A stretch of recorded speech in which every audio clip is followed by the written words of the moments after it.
folks. Welcome to Never on the Back Foot. Tonight we have got an interesting discussion lined up. As you can see, Naman and Anshul have already gotten their backgrounds ready with some very fitting things in the background that I think they would be in a better position to explain. So, as you know, this is the ultimate preview for the Border Gavaskar Trophy. Now, India and Australia are set to renew their rivalry in what is a much anticipated series. I think every single alternate reel or probably every reel on your feed right now is about the series with different ex-cricketers, panelists, sharing their opinions. So we thought, yeah, might as well, hop on the bandwagon. As Anshul said, we should have done this yesterday, but I think as Indian fans, we were in a mood of our own. Today seems like a much better day. And warm welcome to Anshul and Naman, and to all the viewers joining in. Please do ask us your questions. We'll be more than happy to address them. So yeah, without further ado, I'd probably open this question to both of you. I mean, there's just so much hype and excitement for the series. I think the Aussie newspapers are also hyping it up with their own version of, like Hindi dialogues, and there's like a Punjabi thing and all of that, hyping the players and everything. So I'll start with Naman on this one. Like, how excited are you for the series? And probably Anshul can take over after that. The excitement is definitely there. I mean, it's us going to Australia, and with the entire history that's there, excitement can die in a very. It's very difficult for the excitement to die out. Although a few weeks back, yeah, it did dip down a bit after what happened at Wankhede. Fortunately or fortunately, having been there to witness the history unfold, not in the manner that we would have liked. So at that point, it really felt like, oh my God, I'm not going to wake up in the morning. There's no point of waking up. It's going to be highly disappointing. Why to even bother? There are tons of things to take care of. But then over time, as the hype always builds, some organically, some inorganically, but it does. And with all the reports around the team now that few players not being there, few players getting injured once again. So that's bringing some not so fond, but yet some memories that actually ended up being good. So yeah, some moments to actually watch out for. So yeah, pretty pumped and looking forward to it. Yeah, I mean, obviously, there's a different kind of hype, particularly when India tours Australia, especially when the fact that how successful they've been and how clinically they have beaten us in the last couple of tours. I'll give you that. But I don't know. Initially, I had this some my concerns about this particular series because obviously the squad that India has chosen, I was very glad to see no Pujara or Vihari because those are the guys I think are capable of grinding us to the ground. And I mean, they did put us quite a few miles on our bowlers' legs in the previous tours. So obviously that was a delight for me, and particularly after the way New Zealand steamrolled India. I think this. I mean, it might be a bold prediction, but I don't really see India winning a single test on this tour. Wow, I mean, Anshul going all out with his bold prediction saves me a question for later. But interesting one there, Anshul. I will, kind of pick your brains as well. But I think Naman, brought this point of how India is obviously coming to the series on the backdrop of how having lost to New Zealand, and there is the sense of uncertainty, right, with the entire squad and everything. So, Anshul, I'll probably start with you on this one. Do you think that will be like a psychological thing that's weighing India down? I mean, Australia too have their own set of struggles, but just looking at it from an Indian POV, yeah, your thoughts on that? I think definitely. I mean, when you are very passionate about results and as passionate as the leadership of India is, so when I say leadership group, I basically mean Gautam Gambhir, Rohit Sharma, and Virat Kohli. All these three guys are very passionate and they wear their hearts on their sleeves. None of them likes to lose. So, particularly the defeat against us, New Zealand side depleted of their best batter, probably. It must have hurt, and I don't really see those scars being healed very soon. And of course, on this particular tour, the first three tests are the most difficult that they're going to be facing because Perth, of course, has its own history. Adelaide, of course, we know what happened the last time India played at Adelaide in a test match, albeit also in a day-night test match, and then we are going to be heading to Gaba. Now, of course, Gaba, of course, India must have been having quite a lot of happy memories, I should say. And of course, India played very well on that particular day five. But the architect of that victory isn't on the store. So that's going to be a real concern for India as to how they should bounce back because they had a template of how to win in Australia, and which was very evident by the interview that Manas Lapashin gave as well, that he wants to do a Pujara to Indian bowlers. because obviously when you grind the opposition's bowlers to the ground, that series was a 4 test series, this one is 5 tests long. So obviously when you put a lot of workload, when your prime bowlers are bowling say 100 120 overs by the end of third test, of course they're going to be having signs of fatigue, and who's to say they might even burn them to the ground, similar to the way how England did with Mark Wood and Jofra Archer. So yeah, that's one of my concerns about this particular series. So I don't really see like how India. I mean, I don't really see a reason why did India move away from a template that was absolutely working for them fine. So, like he said on that, regarding the itinerary of the tour, how the matches have been scheduled, and even the workload of the pacers. Last time we could see in the second innings of the fourth test that yeah, the bowlers had tired out. They didn't really have the miles in them to go all out against the Indian batting attack, and that's something that they have taken care of.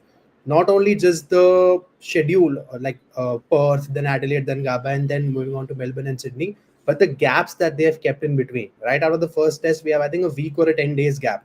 Then those two tests, then other gap, and then the other two tests. So that in itself speaks loads that it's something that they realized the last time, that the bowlers really need some time to refresh and get back into the attack.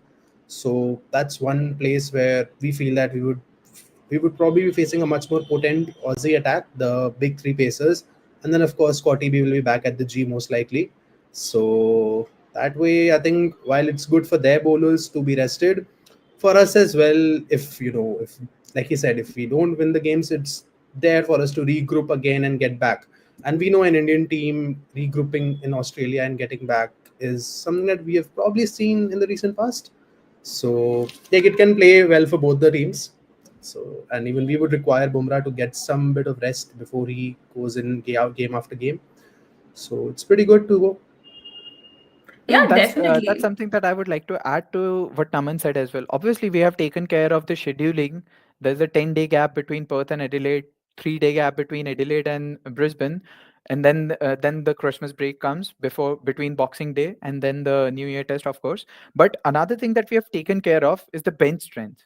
So previously, we did not have somebody who could replace one of the big threes, and I mean, we are all aware of how important the big three have been for Australia's success, particularly playing in Australia.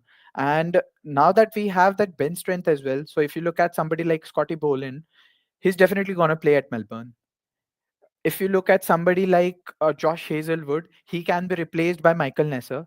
So, I mean, we certainly have replacements. And if you are looking for a replacement for Mitchell Stark's pace, then obviously we have got Lance Morris in the bag as well. So obviously we have got the bench strength, and at the same time the scheduling is definitely going to help the Aussie bowlers. But unlike the previous couple of summers, I don't really see us going with the same bowling attack throughout the series. Definitely there's going to be changes. The big three might play the first couple of tests, but I don't really see the three of them playing at the Gaba. So there has to be a change at Gaba, obviously because of the short turnaround of 3 days. Interesting point there, and something we will dwell a little deeper into when we look at the possible team combinations and all of that through the series. But I think just looking at all these images, right, that we see of India covering their training sessions with like no access to the public and all of that. I mean, what is just happening there? Because the Indian team is also coming here and doing like match simulations. There's no practice matches and all of that happening. Like Anshul, I know the Aussie media is very like they can really go after the visiting team, right? But then with the Indian team also acting like this, it just raises more suspicion and doubt. And what do you think could be the mindset behind doing all of I that? mean, a couple of reports I saw where people were claiming that they're actually doing black magic at the Waka. Or they have perhaps identified a new technique to train against the Aussie attack, and they don't really want to reveal it to the world. And that's why, I mean, obviously, there are a lot of theories related to how Gautam Gambhir goes by his business, right? So, I mean, it could be just one of those things. It could be another fact that they just want to create some sort of intrigue around about how India are preparing. Earlier today, I was actually listening to the Great Cricketers podcast, and there they talked about how India are preparing, and it is literally contrary to the way we prepared for the Ashes. So we were literally playing golf. The only simulation that we did was by playing golf. And on the if you look at a team like India, they've literally tried to simulate, but I don't really see how you can do something like that when you haven't really retained your A players. So as far as I remember, they haven't really retained all of the A players that were touring Australia and played a couple of games against Australia A. Only a few handful of them have been retained and asked to stay back, and the rest of them have been asked to leave. So I don't really see how they were able to simulate, but I think, yeah, these are the sorts of questions I think we'll have answers to once 22nd November comes. Yeah, definitely a fair point there. And just looking at the Indian composition as well, Naman, I mean, it's confirmed, right, that Rohit Sharma is going to be missing that first test owing to the birth of his second child. So, how much of a loss is that to India, right? Because he is one of the key players in spite of his very inconsistent returns in the past few months, but massive loss to Team India there. I mean, it's I have kind of mixed feelings about this one, to be honest. Not just going by the past record over the last 6 games that he has played, but overall as well. KL, I mean, him going most likely means that KL is coming back into the mix to open for us. Now with Rohit, he really reinvented himself around the 21 tour to England. The way he left the balls a lot, the way he used to play each ball on its merit and not just go all out intent as we've been talking about these days. So that's not something that will really work out in the long run in Test cricket. I mean, if he's just going to do that, then yeah, Ben Duckett can probably claim some credit. But so again, getting back to the point, I'm a bit 50-50 about it because that means KL is getting back at the top. And even with him, things haven't been the best, but there's something about him and making good comebacks. Every time he makes a comeback, his first innings, he does well. So let's hope that's something that goes well with him. And other than that, with everything that had gone on out of the third test, maybe it's a good time for even Rohit to get back to his family and spend some time there and get back in a fresh mode. But even then, coming back to Australia, since he hasn't really been a part of all the prep that's been going on, not being able to acclimatize well to the conditions, so getting back in the mix again will be something which we'll have to look out, because since he's the captain returning, obviously he will slot in. That's how things work here in India. And apart from that, there is obviously Jaiswal at the top, who I'm really looking forward to see how he goes. Well, I think we'll come back to him when the time is relevant. But missing Rohit, maybe yeah, it's 50-50. I'm fine either way. If he would be here, if he's not here right now, it's fine. We'll see what the team has to do right now. We'll see what the guys at the top can do here. We still have a pretty good opening pair, even with KL and Jaiswal at the top. From there onwards, how things go with the 3 and 4 is, I believe, the bigger concern for me than the top of the order. Fair enough. And I'll probably also get Anshul's thoughts on this. I mean, Rohit Sharma is missing out. In the recent past, we've seen the kind of, blitzkrieg he does with his opening, right? But now we're probably looking at, say, Abhimanyu Ishwaran or probably even KL Rahul slotting in, right? So again, who do you think would probably make the cut as India's opener in the absence of Rohit Sharma? Because with Shubman Gill has, injured his leg fingers. So yeah, what do you I think? think ideally India should have gone with somebody like, I mean, this might be a little left wing, but I've heard a few reports where Ruturaj Gaikwad actually scored quite a good amount of runs against India's prime attack. That included Jasprit Bumrah, Harshit Rana, Ravin Jadeja, and Ashwin. I'm not sure who was the fifth bowler, but these were the. I think NKR was the fifth one. But yeah, I mean, I did hear that Ruturaj Gaikwad did fare well enough compared to how Ishwaran and KL Rahul did. And obviously, opening anywhere in the world is a difficult job, and particularly in Australia, where uh, for a team coming from subcontinent where the bounce is not that much, when you start in Perth, where there is extra bounce on top of extra bounce.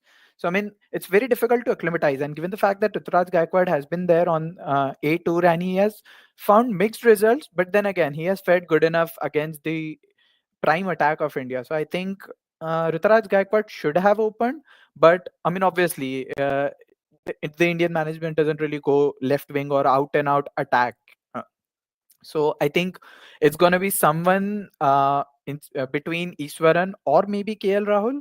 But for me, I would have liked KL Rahul in the middle order because obviously the runs from top four in Australia matter a lot. I mean, yeah, if I talk about Australia themselves for the past 3 seasons, we have had just.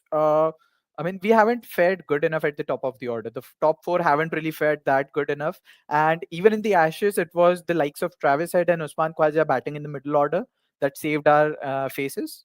So I think obviously when you have got a very fragile looking top order, the role of the middle order becomes that much more important. And to be losing KL's a player like KL to a good swinging ball up top.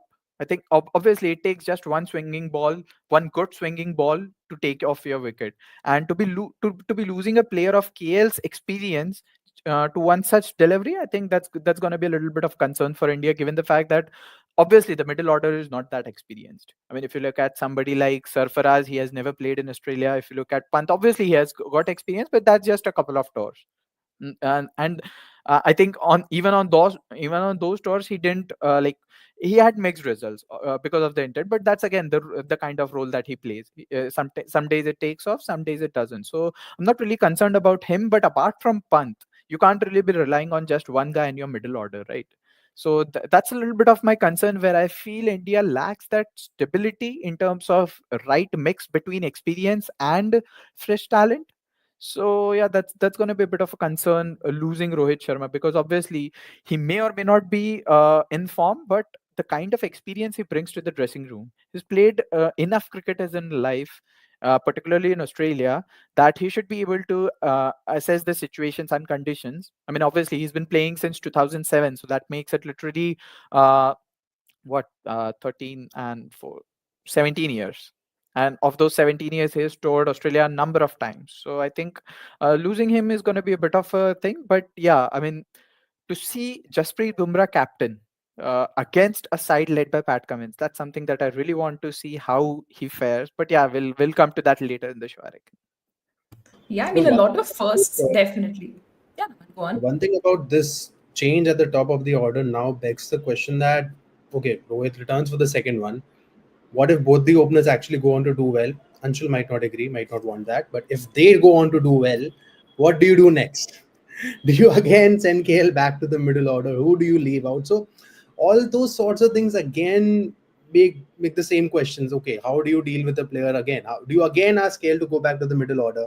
What kind of a role does it have on his mind? And it's something that we've seen with him throughout. You ask him to open, you ask him to play in the middle. He's kept shuffling across the order ever since he's been a regular part of the setup. So that is going to be another challenge, not challenge, I would say, but another question that begs to answer, because how far will a talent like him go on doing such a thing? What if this is probably one of the reasons why his returns always keep fluctuating across the three formats? So that's going to be one major question that let's see how let's see when we deal with it, we deal with it. Yeah, to add to that, I mean, Naman did talk about KL's potential and everything, but KL has been under the pressure ever since that World Cup final. He hasn't fared good in any of the formats of the game, be it at Except international that North level and or South. domestic level. So obviously that's gonna be a monkey on his back, that he hasn't really performed well, and to be facing that swinging deliveries, the ones with extra bounce against the likes of Mitchell Stark and Josh Hazelwood, I think that's gonna definitely play on his mind. And yeah, I mean, I have my concerns about, like Naman said as well. What if they fare well? Do you move KL Rahul down? I mean, that's thing that they definitely need to be very thorough about, because Steve Smith said it very early in the series that once a bowler has got your number in a 5 test series, there's no hiding from it. I mean, India haven't really played that many test series that are 5 tests long, but Australia have. And they have been in these kind of situations where a particular bowler has tormented a batter. I mean, all of us know the rivalry between Stuart Broad and David Warner. And obviously, there are talks in the dressing room as well as to how you can encounter a particular bowler. So I think the fragility at the top of the order in Perth, to begin with in Perth, I think that's going to be a bit of concern for India. Yeah, definitely. I think a lot of concerns heading into this first test for India. Although we have the players, because it is a tough test versus an opposition like Australia, I think it just compounds India's troubles even more. If the top order troubles were not enough, the opening troubles, we have the number three position as well. Now Shubman Gill, is ruled out because of that injury. Hoping he can make a strong comeback for maybe the second or the third test or whatever. But right now, from the looks of it and the reports that we've been reading, it says Devdutt Padikkal, who's been a part of the India A squad, is being looked at as an option, who can be used at number three or probably even a backup for one of the openers. I don't know. The reports are again to be taken with a pinch of salt.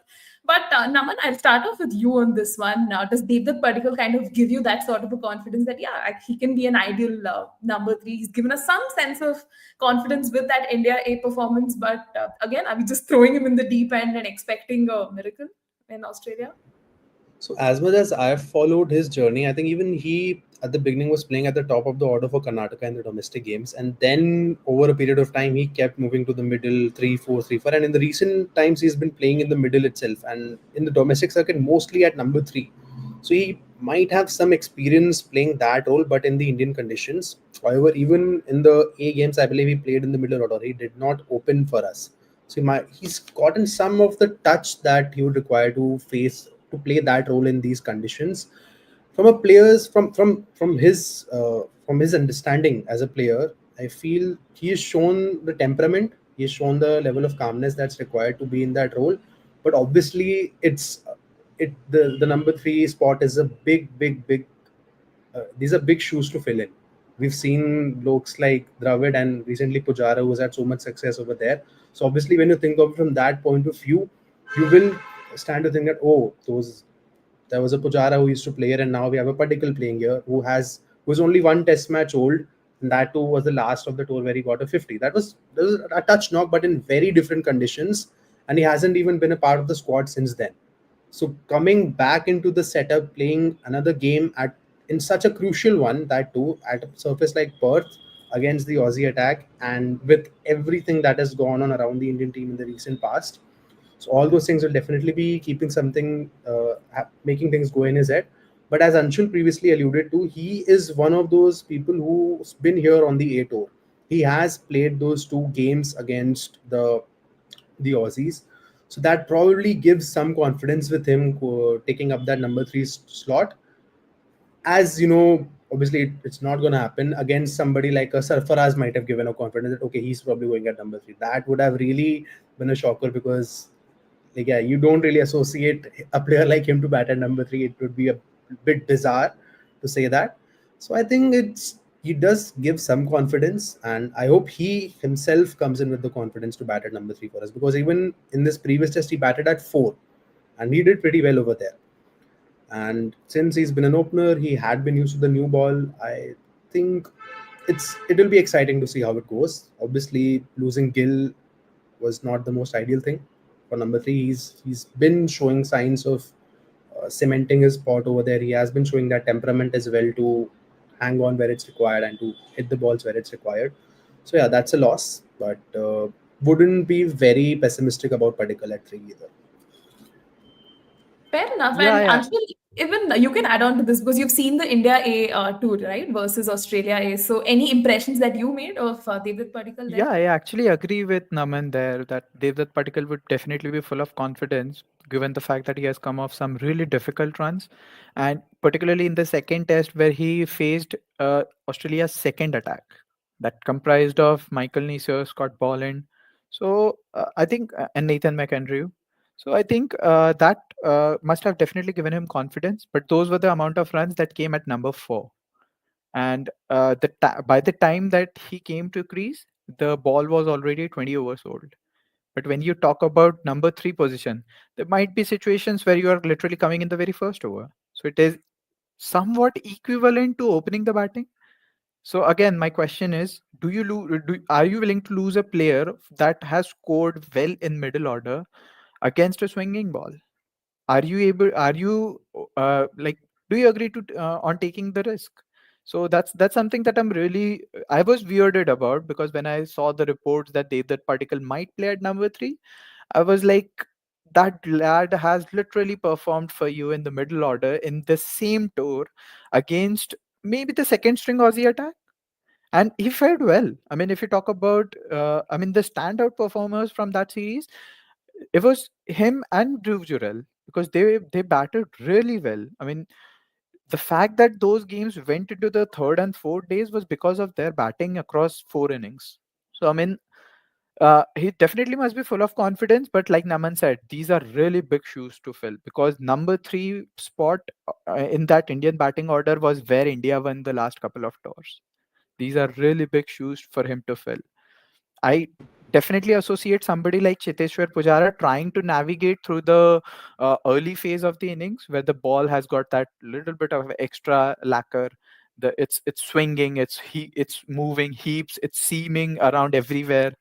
I do associate somebody like a Pujara to just block it from there, but I am little bit susceptible about Patikal doing so, because he has been familiar with that middle order position where the ball doesn't move that much. So it would be definitely a challenge for him to convert that experience up top. But I think he has got that confidence from the runs that he got against the Australia A team. So it's going to be interesting seeing him there. And like Naman said, once Gill returns, I think it's going to be a like for like replacement. Just one thing here, this is probably a situation that is similar across both the sides. Even Nathan McSweeney, I believe, has played most of his games in the middle order, right, Anshul? So, like, what's your take on Not that? really. So he used to play for Queensland before, but in 2020 or 21 season, I reckon he shifted from Queensland to South Australia, and since then he has been opening the batting for them. All right, So I right mean, at the top or at number three? I was just yeah, a bit. it's the top of the order. So like one and two. All right. I mean, at the fall of first wicket or opening the batting. So it's, I mean, like I said, if you are, even if you are batting number three, there might be situations when you are coming to bat in the very first over, and that has been the case with him quite a few times across his tenure at South Australia, where he has come to bat in say maybe third or fourth over, because frankly, South Australia haven't had that little bit of stability at up top ever since they lost a few players to the Australia side. So yeah, obviously there's going to be a little bit of shuffle, and yeah, that's where I think McSweeney shouldn't really be bothered about how he fares, because he has got that bit of experience, and the fact that he's playing in his home. I mean, if you look at it, he has got that home advantage, so he is very familiar with the kind of conditions. And obviously, when you're debuting at home, you know what to expect. And these guys play a lot of Shield cricket, and from what I have seen, they have got different teams, different setups for Shield, one day cricket, and the BBL. And never does it happen that BBL overlaps with Shield cricket. So that's something that I'm really proud of, that they know how to prioritize different formats, so much so that players do get that experience of facing situations across formats. So I mean, obviously it also helps you to get that bit of transition as well in yourself, in the way you go about things. And so yeah, that's why I'm not really concerned about McSweeney. And I mean, I think this is where we need to be a little bit of calm as well, because McSweeney is really new to the setup, and we have got an Ashes series the next year. So if we'll just keep chopping and changing, that's not going to help, because obviously Uzi is also at the. I mean, he's closer to his retirement than his peak, right? So I mean, obviously this is where I feel that little bit of stability up top the order is going to help, and I think McSweeney should be up for that challenge. Yeah, really excited to see how he kind of gets going. And we will talk about him when we come to Australia as well. But let's quickly take this comment from Nikhil that goes on to say, want Padikkal to play, but if Padikkal over Ishwaran, does it raise questions on the reward for hard yards done in domestic red ball cricket? Or do we just see it as horses for courses selection? I mean, both of you can chime in with your responses on this one, because I think it's a fair point and it's just, ways of looking at it. So, yeah, either one of you want to take it up?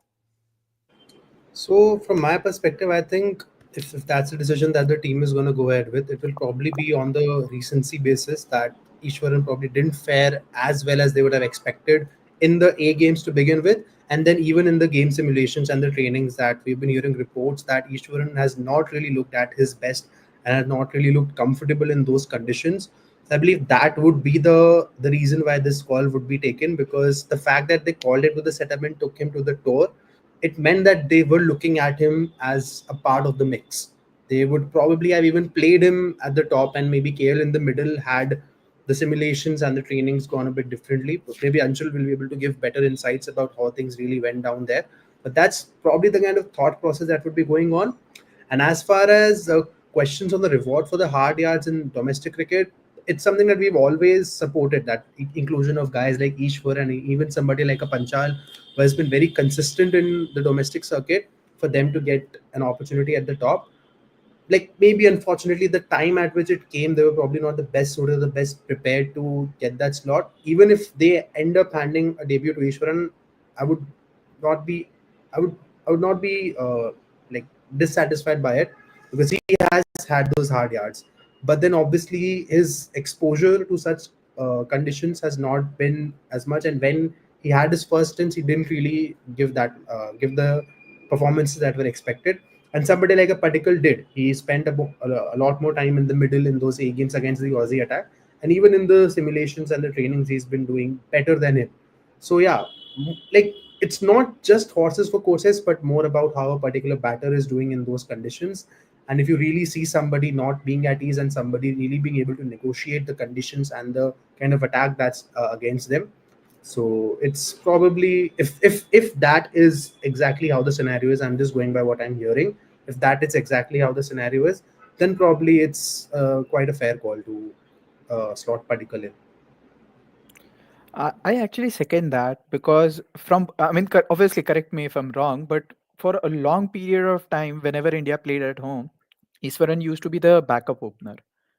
And this is where I feel it would be injustice for him because obviously there's a slot up top.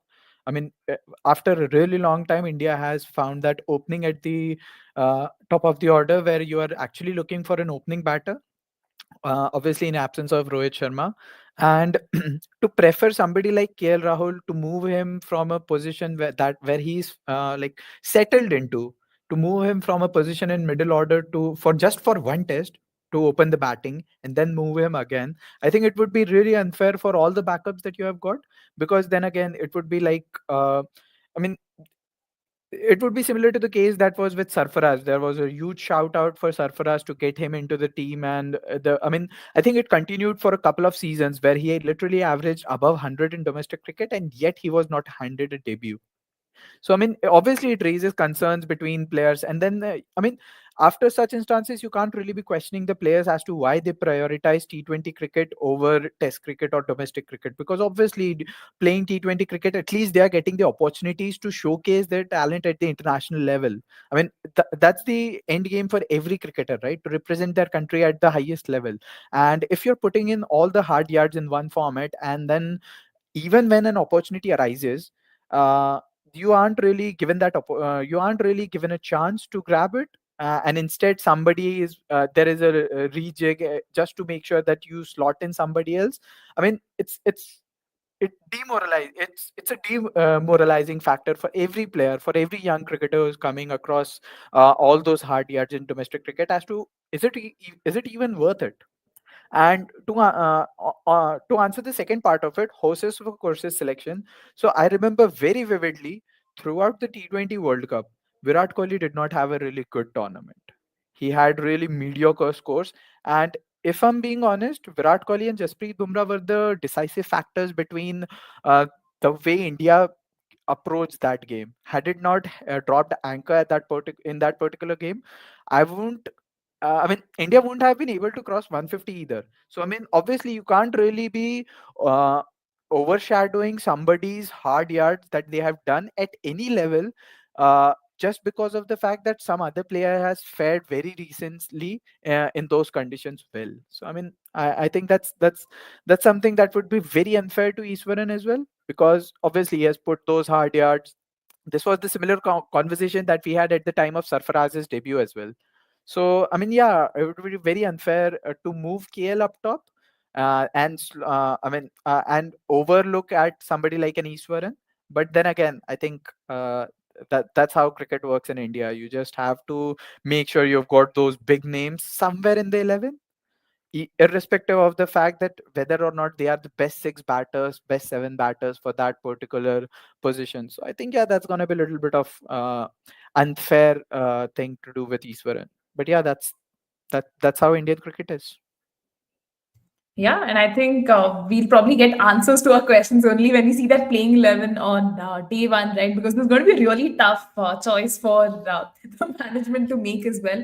But I think one of you all alluded to this point of how, Bumrah is going to be captaining the Indian side for this first test. We have Pat Cummins on the other end, bowling captains leading their sides, which is a side that we don't quite see as often in international cricket, right? So I should probably start with you on this one. I mean, how excited are you to see Jasprit Bumrah? I mean, he's not your quintessential, aggressive type captain. I mean, we've seen probably phases of aggression, but he's usually the nice guy, and I think the Aussies just seem to love him for the kind of performances he's put in the past couple of tours.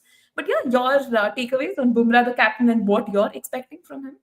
I mean, if you talk about I mean, I have always been a fan of fast bowling captains to begin with. I was really chuffed to bits when we announced Pat Cummins as the successful of Tim Payne to begin with in that Ashes series at home, and the way he approached things, it's a lot about collaborations. So you don't really overlook your senior players. Of course, we have got the likes of Steve Smith, David Warner back then in this 11. So, I mean, obviously, you rely on the inputs from these players. The bowling attack is experienced in itself. On the contrary, the case with Jasprit Bumrah is, firstly, I'm really excited to see how he goes about his business. But what one thing that one thing that I did observe during that one off test that he captained in England, where Rohit Sharma missed it, was that he wasn't really keen on the inputs from the slip cordon. I mean, I very vividly remember it was KL at the wicket keeping position, if I'm correct me if I'm wrong, and Virat was in the slips, and Bumrah was not really proactive in terms of the changes or the field placements or something like that. When obviously as a bowler you can't really be doing all the things on your own. Being a fast bowler myself, I often struggle to correct those angles, particularly when I'm bowling or I'm in the middle of a spell, because obviously I'm having a different vision to the field. I'm having a different point of view to the playing field to somebody who is relatively closer to the batter. So I mean, in such instances, the experience that the senior players have in your team, it becomes really vital. And more often than not, these experienced players are behind the square, where it is relatively easy for a player to understand what's going on in the game. And this is where I think it's going to be a test for Jasprit Bumrah, because even in the bowling attack, apart from him, I don't really see much experience. So he can't really be relying on the bowlers to show their smartness or outsmart batters on their own. He literally have to serve and dish out a plan from start to end to his bowlers, because obviously in the mid and he has to do all of these things prior to his spell, because he would be opening the spell, and in the middle of the spell you can't really be anticipating what all things changed. I mean, it may be possible that you begun with plan A, you decided that okay, once the first change, second change bowler comes, we'll start executing our plans B or C. But it may be possible that during your first spell situation changes. What if the opposition goes for a fiery start or a rapid start? How are you going to overcome that? So, I mean, these are the kind of conversations that you really need to be having with your bowlers. And I think this is where Jasprit Bumrah would be tested as to how he uses the little bit of experience that the Indian 11 has got of the Australian conditions, and how he makes use of all those to make sure that he's really rallying the troops. So that's going to be really exciting to see. But from the reports that I have heard so far, he has been really proactive in the Nats, having quite a lot of conversations with the leadership group. I mean, I saw a video where he was very animated, having conversations with Virat Kohli and Gautam Gambhir. I mean, that's something that you really associate with somebody like a Virat Kohli to be animated. But on the contrary, he was the one listening, and that's quite a that's quite a rare occurrence in cricket, in particularly in Indian cricket, let alone at any level in international cricket. So that's something that I'm really excited to see as to how he goes about his business. I think he'll fare really well.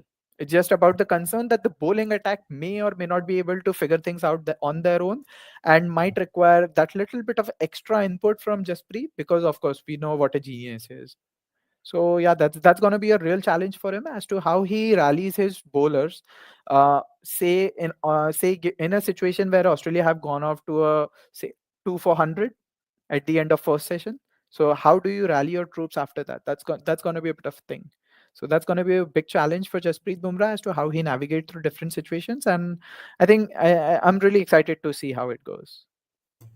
Fair enough. And Naman, your impressions of Bumrah, the captain. I mean, we've seen a lot of positive, I don't know, vibes and like messages coming in from fans who are actually quite looking forward to seeing him captain. But again, what are your expectations from him? I mean, this is just one test that he'll be captain possibly, but what's in your mind? Uh, a lot of it is in agreement with what Anshul said about how he fared as a captain in that one-off test back in England, and that was a time wherein it just came to him all of a sudden. He wasn't really gearing up for captaincy at that point in his career. He was just returning. Like he also had his own fair share of injury concerns around the same time. Got injured, kept getting back. It was that kind of a 2 year phase for him, and being thrown the hat of the captaincy at such a place and in such a test where even the England team was just coming off with the new brand of cricket that they were serving to the world. So that was probably not the best situation for him to take up captaincy. However, now moving 2.5 years ahead, he has actually been looked at as a leadership potential for us in the longer format of the game. And he has actively been a part of the leadership group for the past few years. Back then, it was mostly about Rohit Sharma, Virat Kohli, and obviously he was a part in giving in his inputs. But now, having being named as a vice captain as well in the recent times, he's been much more proactive. He's been gearing up, and he's also been able to understand what it would require, what kind of changes does he need, where does he need to give his inputs, where does he probably need to listen to what the others from behind the stumps have to offer to him with regards to the field placements. And even at times, one major aspect of it, as much as I've heard and seen, is that balance that you need to strike as a bowler. How much do you bowl yourself? Do you over bowl? Do you under bowl? And that's always something that we keep hearing whenever people talk about fast bowlers being captains. Even with Steve Smith and Pat Cummins, I remember hearing Cummins once telling that during a test match, it was Smudge who came up to him and said that, "Mate, it's your time to take the ball," and he just came to the attack and caught up a wicket. I don't exactly recall which test it was when he said it, but I remember listening to that. So that is where inputs It was of the Ashes. okay, yeah. Thanks for correcting me. Thanks for giving me that input there. So this is where I believe inputs of somebody like a Virat Kohli and even Rishabh Pant from behind the stumps now. Even he's played what 35, 40 or test matches. So he has a great understanding of how field placement should work, and possibly, I mean, I'm not very bullish on his leadership credentials, but possibly he might be one of those candidates for our leadership in the future. So in that way, he should really pay a lot of heed to what they are saying. And with the talk about our bowling attack not being as potent, obviously the loss of Shami is something that will hurt us a bit. And but having said that, somebody like a Siraj, we know he has his phases where he does well, and then those spells where he really is off color. So I think he has to be much more focused on his line and length than just showing his aggression. I think he gets a bit carried away with that. So it is really going to see how he matures right now. And I believe being thrown into that place back at Gaba where he was leading the attack, I think he really felt a lot more responsible than just to show his aggression out. So maybe some talks need to be had with him that, okay, yeah, you are there, you have to support Bumrah in the attack and really stick to your lines and lens and not just show off the aggression. Show it where it's required, but let's just balance that out. So I'm looking forward to seeing how even Siraj takes up the mantle of now finally being the second seamer in the test setup now that Shami is not there. And he has been for a while since Shami was not around.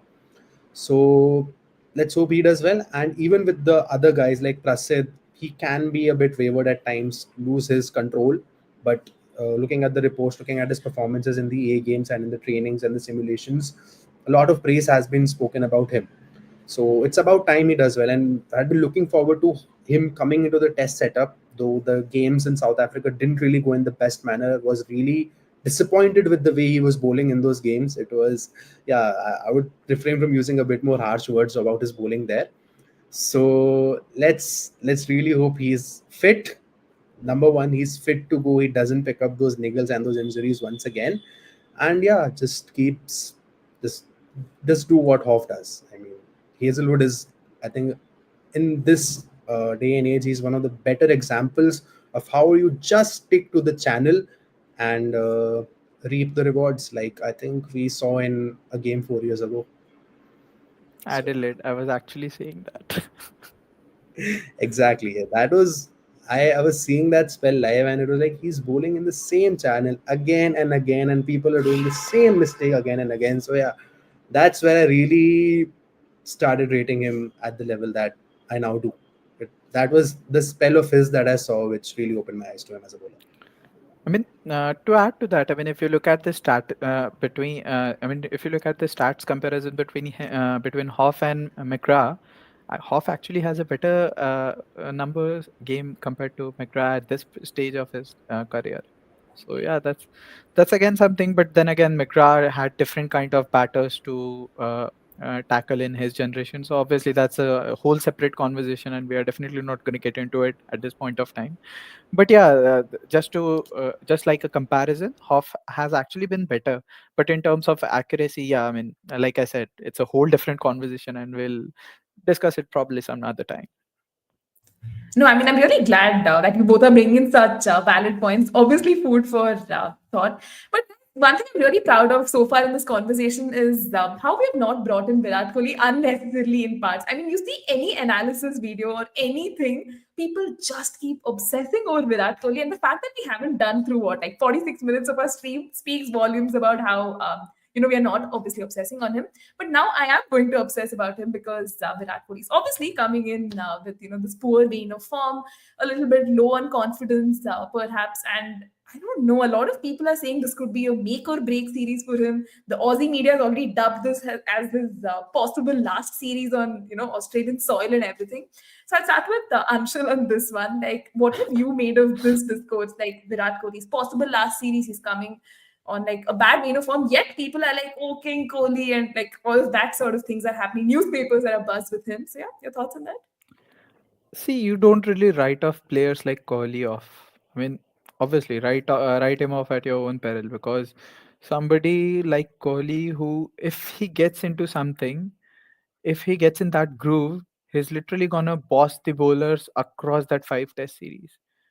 Given, like you said, that he's coming low, he's low on confidence, he's coming off a string of low scores. But I don't really think that I don't really see that thing being a concern, because obviously Kohli is somebody who has always thrived under pressure. We have seen it time and again where Kohli has made sure that okay, it's a pressure situation, but he has somehow found a way to navigate through it, albeit be it any format of the game. So I'm not really concerned about Kohli, because I'm definitely not going to write him off, and so is the Australian media, because somebody of the stature, of the demeanor, of the, I mean, all the package that Virat Kohli is, you can't really overlook somebody like him. Even if, I mean, a few days back, I was looking at a stat and I realized I'm definitely not a stat guy, so I don't really pay much attention to these numbers. But I was just looking at this comparison. Virat Kohli literally averaged 40, and people were calling it a dip in his form. I was like, goodness gracious, that's literally a dream for most of the cricketers, to average 40 in Test cricket. And this was the dip of that guy. So, I mean, you know what kind of standards that Virat Kohli has set up for himself. So, all the hype around Virat Kohli coming to Australia this final time, obviously, this could be the final time, because the next Australian tour is going to be 4 years away. I don't really see Virat Kohli playing up until then. He might hang his boots somewhere around about 2027 after the 50 over World Cup, maybe before that, but at least I see him playing up until then. And the next Australia tour is going to be 28, 29 season. So I don't really see him going that long in Test cricket, because obviously, let's just agree, Test cricket is not his best format. But then again, Virat Kohli is somebody who has that ability to defy the odds. So I mean, I don't really second that thought that this might be Virat Kohli's last Australia tour.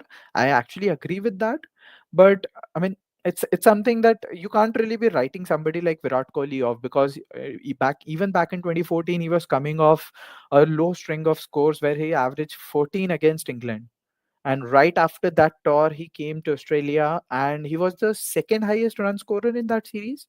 Uh, uh, second to Steve Smith. I think Kohli scored some 690 runs to Steve Smith 760, 770 odd runs. So that was the series that literally made Virat Kohli who the guy is in Test cricket. That is where Australia identified that Virat Kohli is more Australian than Indian, at least in the Test format, because the Adelaide 2014 Test, I think we all remember, that was one Test. I think Virat Kohli's dismissal was the difference in that Test. India were on their way to win that Test, and as soon as he got dismissed, you lose Murli Vijay soon after that, and it's a collapse triggered.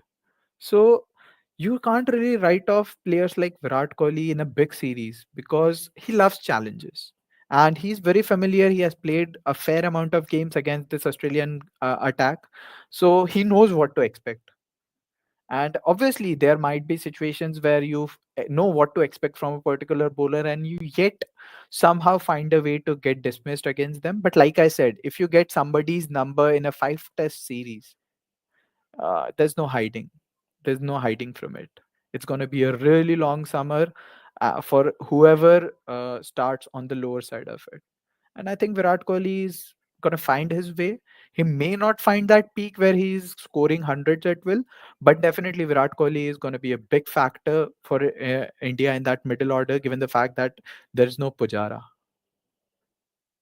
Fair points. And before I get Naman's thoughts on the Virat Kohli aspect, Naman, you can also probably talk about India's middle order and how that is shaping up because, I mean, obviously we're missing the likes of Pujara, Rahane. I mean, we have new entrants with the likes of, Sarfraz Khan, Dhruv Jurel, KL Rahul is not being considered in the middle order now. But again, just probably reflect on Virat Kohli's form and how does India's middle order, shape up for you? See, for me, like apart from his stature, apart from his class, the main thing about Virat Kohli is his hunger. We've always defined him with his hunger that has always fueled him up. And Harsha Bogle, as he always says, that plug Virat Kohli to a generator and you'll never have a power shortage in India. So those are the kind of standards that the guy has himself set for the world to look at him with. But having said that, in between some few instances where it is just felt that from the outside, probably not the right thing for me to comment on. Even discussed it while previewing the Bangladesh tour of India, that not showing up for those first class games, having had an adequate amount of rest, was something that I didn't like the most. It would have been great to have him play that game because he hadn't played a test since what, South Africa. South Africa was his last test. Then he hadn't played a red ball game at all. I'm not sure how much he had been training with the red ball back in England, but you would expect a player of that quality to look forward to a tour. Okay, what's that, Anshul? Actually, when you were saying that, right, he's more Australian than Indian, I was just going to chip in that, oh, he's probably more English right now than Australian and Indian. Yeah, that's what I was laughing about Yeah. back in England. Yeah, I mean, that's the thing. So he's not been around in these conditions. So first, it's the aspect of him not playing the red ball games in India. Now that's one thing. Then not even, I don't know how much training he had been doing back in England, and then gearing up ahead of a test season. So not showing up there was a bit of a turn off for me as a big fan. That okay, I would probably expect him to play those games to just get into the mix, just play those few balls out in the middle. And he's also somebody, when he gets on that role, he gets on that role. So you need him to slightly ease into things that way. Even in the T20 World Cup, we saw he kept playing, and then he just clutched in when the moment was required. So being a bit on and off is something which I haven't really liked the most, and that I feel is an aspect of his that I'm not the most happy or the most satisfied with as a fan and as an observer of cricket as well. And just one more analogy to bring in here, we always attribute this with Shami: the more he bowls, the better he gets. The more he bowls, the better he gets.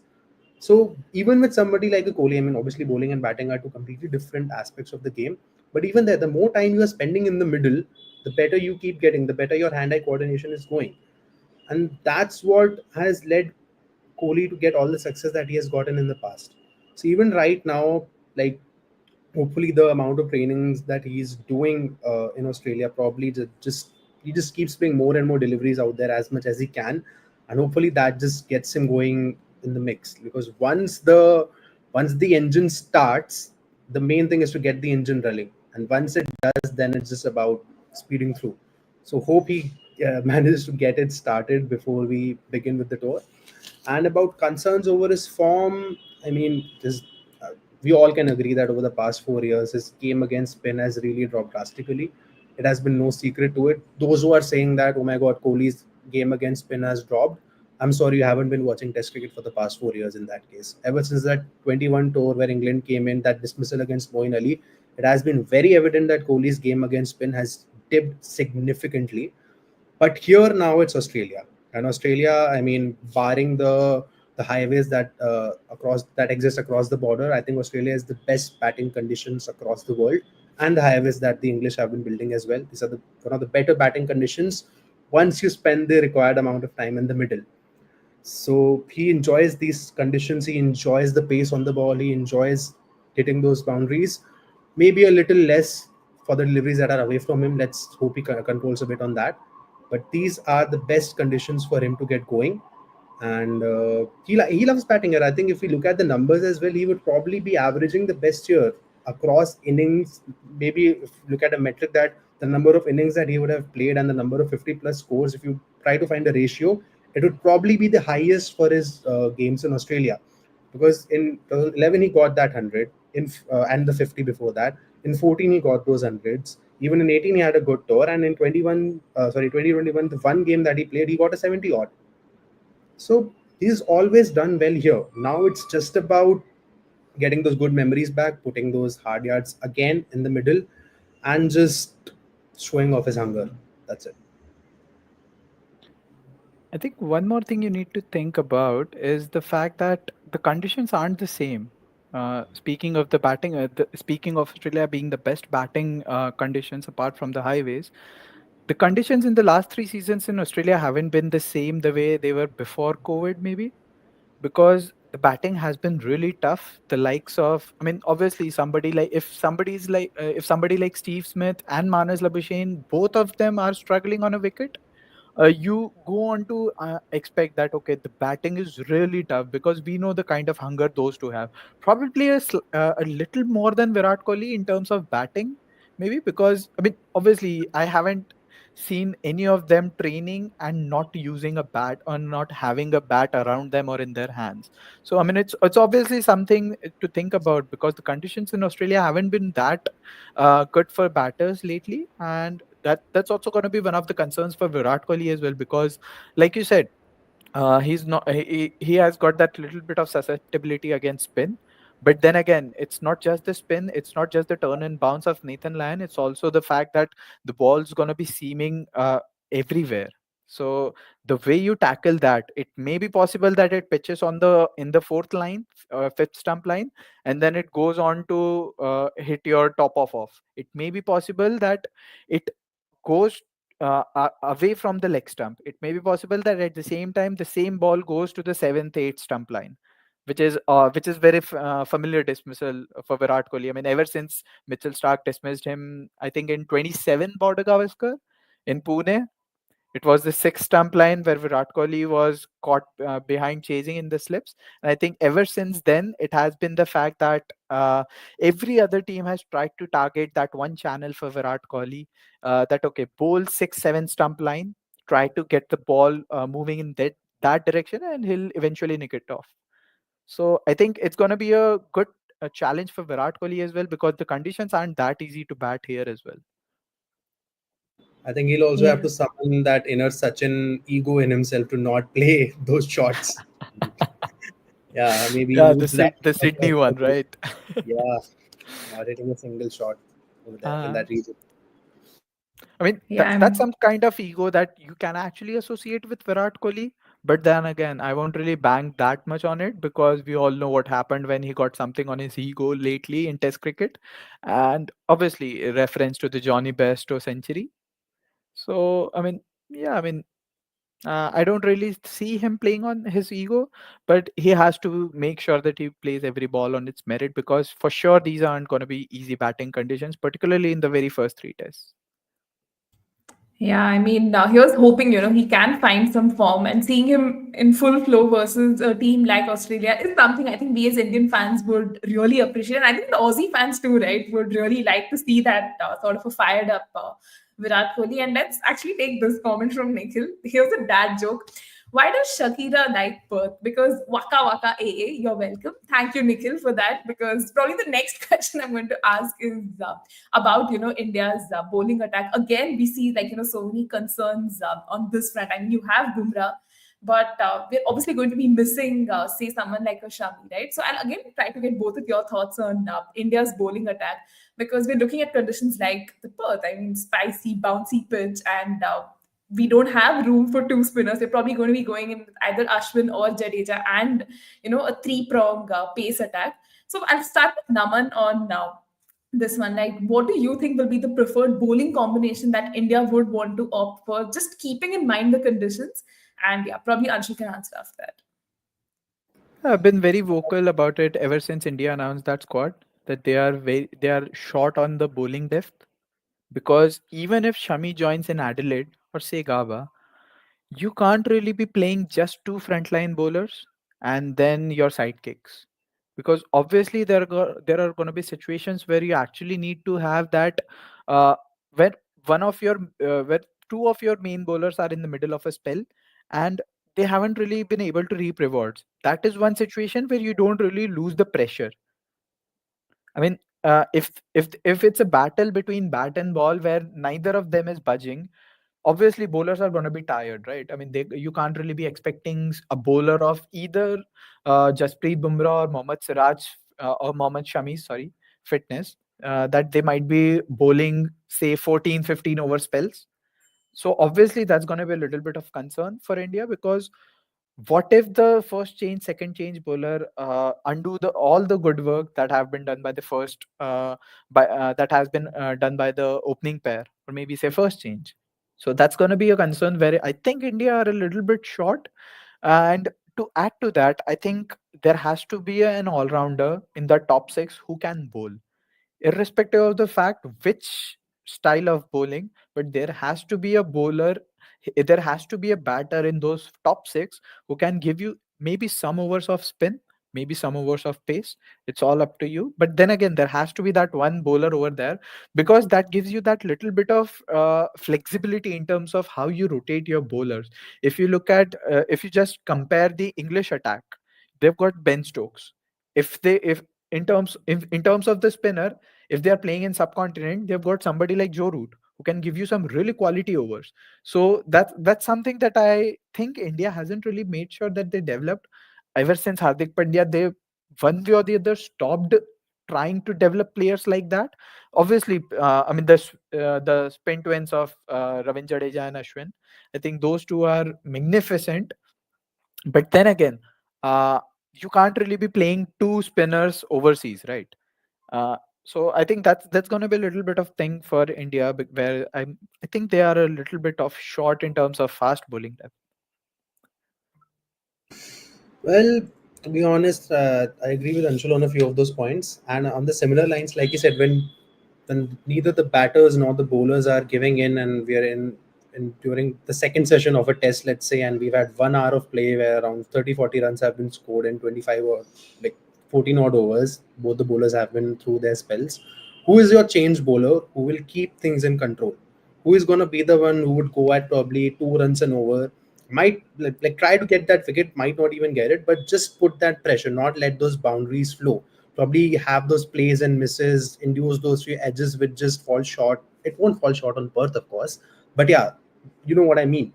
So that kind of a bowler is somewhere or the other lacking. You don't expect Bumrah to do your holding job. Siraj is not the guy to do that holding job for you. He will look for wickets. Shami had been that guy who could have done that holding job and look for wickets both at the same time. That's the kind of bowler that he has been. But even in the current setup, like in the current extended setup of India, the one guy who is of that kind is probably Mukesh Kumar. He's the one who can stick to a line and length, but he's not in the squad, and he's probably not among the. Though he did pretty well, but I think currently he's not in the pecking order among the top four. If you look at the top 4 or 5, it's Bumrah, Siraj, then you've got Akash, then there's Prasid, and on the outlines there's obviously Harshit Rana.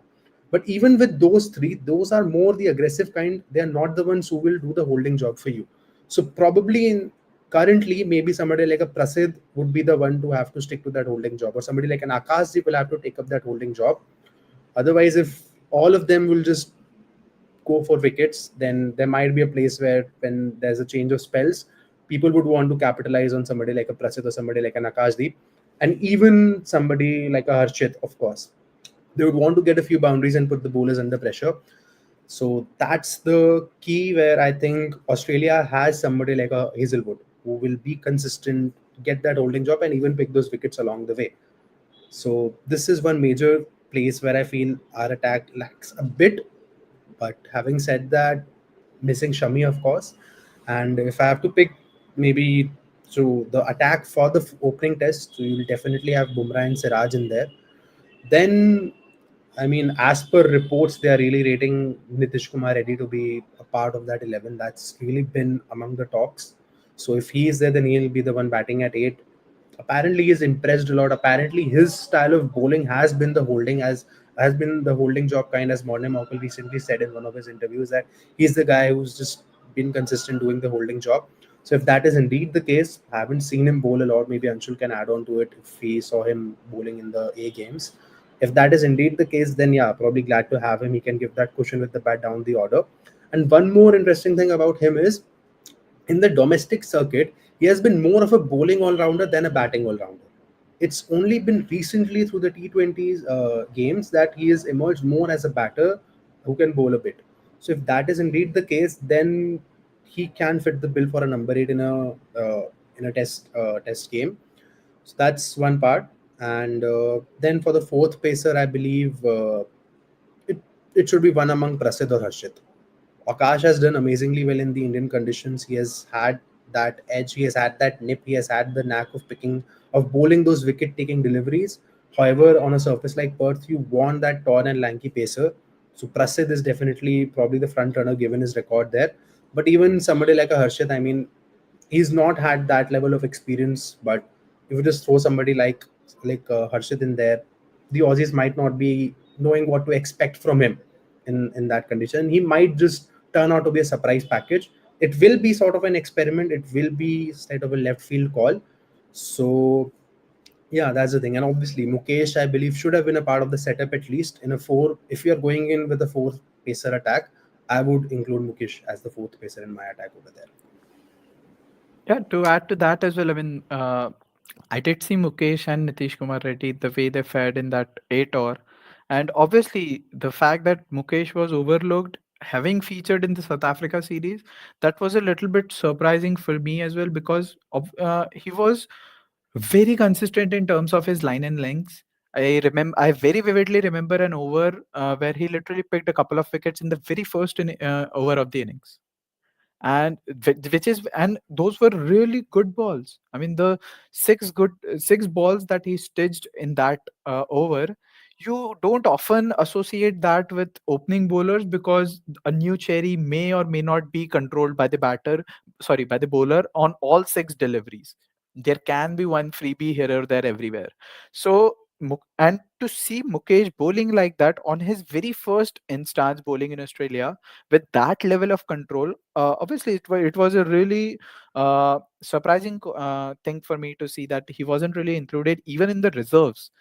But I think, yeah, that just goes about to explain the sad state of affairs of selection, particularly in India, where you don't really go for rational reasons behind dropping or picking players, and it's just more about recency bias. I mean, even Naman talked about it that Harshit Rana is more of an outlier in the packing order, but there have been lots of reports that he will debut in Waka out of in Perth out of nowhere.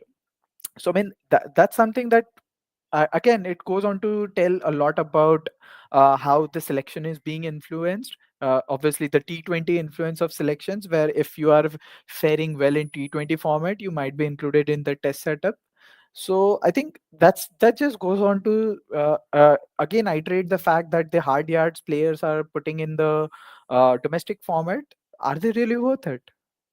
Because ultimately, it's the uh, ultimately it's all lackluster, and everybody has got their eyes on the wang bang format of T20. So I mean, that really goes on to ask quite a few questions about how India are trying to approach, because obviously it's a transition phase for India.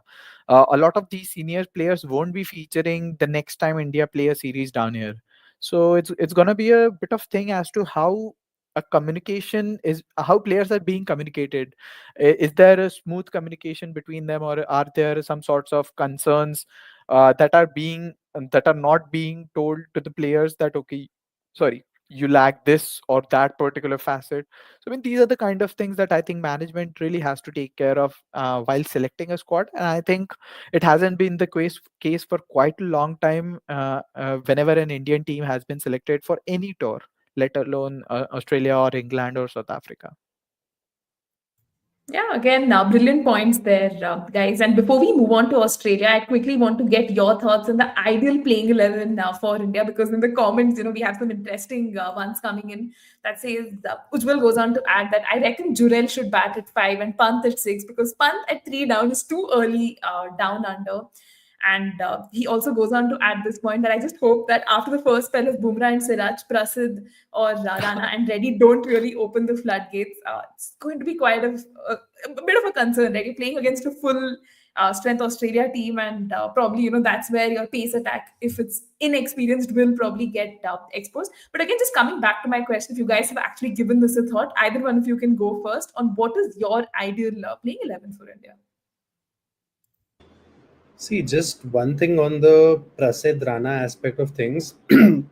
So, if you talk about the best four pacers, just from a bowling point of view, let's say you just have top seven and you have to pick the four pacers, then it would be obviously Bumrah, Siraj, and you would pick Prasid and Akash, just going by the experience. And Harshal, you probably not debut him. Now, looking at this kind of a setup, you know that Akash can swing a few. He can hold the bat, he can stick around. So, like that could be a thought wherein you can probably consider playing the four of them and not go for an NKR. But having heard that he has been doing that holding job for them in the training and the set and the nets, the simulations that they've been doing, if that is indeed how NKR is as a bowler, he can stick to his line and length, because I haven't seen him in the red ball at all. If that is the case, then I don't mind his selection at number 8, because if you are picking your number 8 thinking about the batting cushion that they are providing and not paying a lot of heed to the bowling that they are providing, then I believe you are already being on the defense. Then it's just very negative mentality that you're not backing your top 7 to get in, go and get those runs. If it's just about playing those 30 odd balls, then I believe you should be able to back somebody like an Akashdeep who has shown the potential over there. But if it is also to do with the kind of bowling that NKR offers, then he would slot in at number 8. However, having said all of this, I would still not count out the possibility of Ashwin's inclusion in the 11. We haven't yet spoken about him. We've seen the kind of success that Lyon has had in Perth over the years. He's probably gotten more wickets than the Pacers on that track as well. So I would not count that out completely. I think doing that might be a left field selection of going in with just three pacers and those two spinners, because you might require in the conditions for bowling maybe 70 overs of pace, 75 overs of pace in the day out of the 90. And over there, if you're just having those three paces, they might have to over bowl them, and that might not yield the best results. So that's why it will be a very left field call to make. So now just getting back to the 11, I mean, yeah, it's not a very confident 11 that one would go on to pick. So, well, a few slots that are definite, let's go with them first. So you will have Jaiswal at the top. Now that's a short shot. Kohli, you'll have him at 4. About the comment about Pant being at 6 and Jurel being at 5, even there, I mean, Jurel has had just a few innings there in Australia, whereas Pant has had more experience of batting even at a number 5. So I would still, so a lot of it might also be to do with the situation that the team is in right now, who would probably be better suited.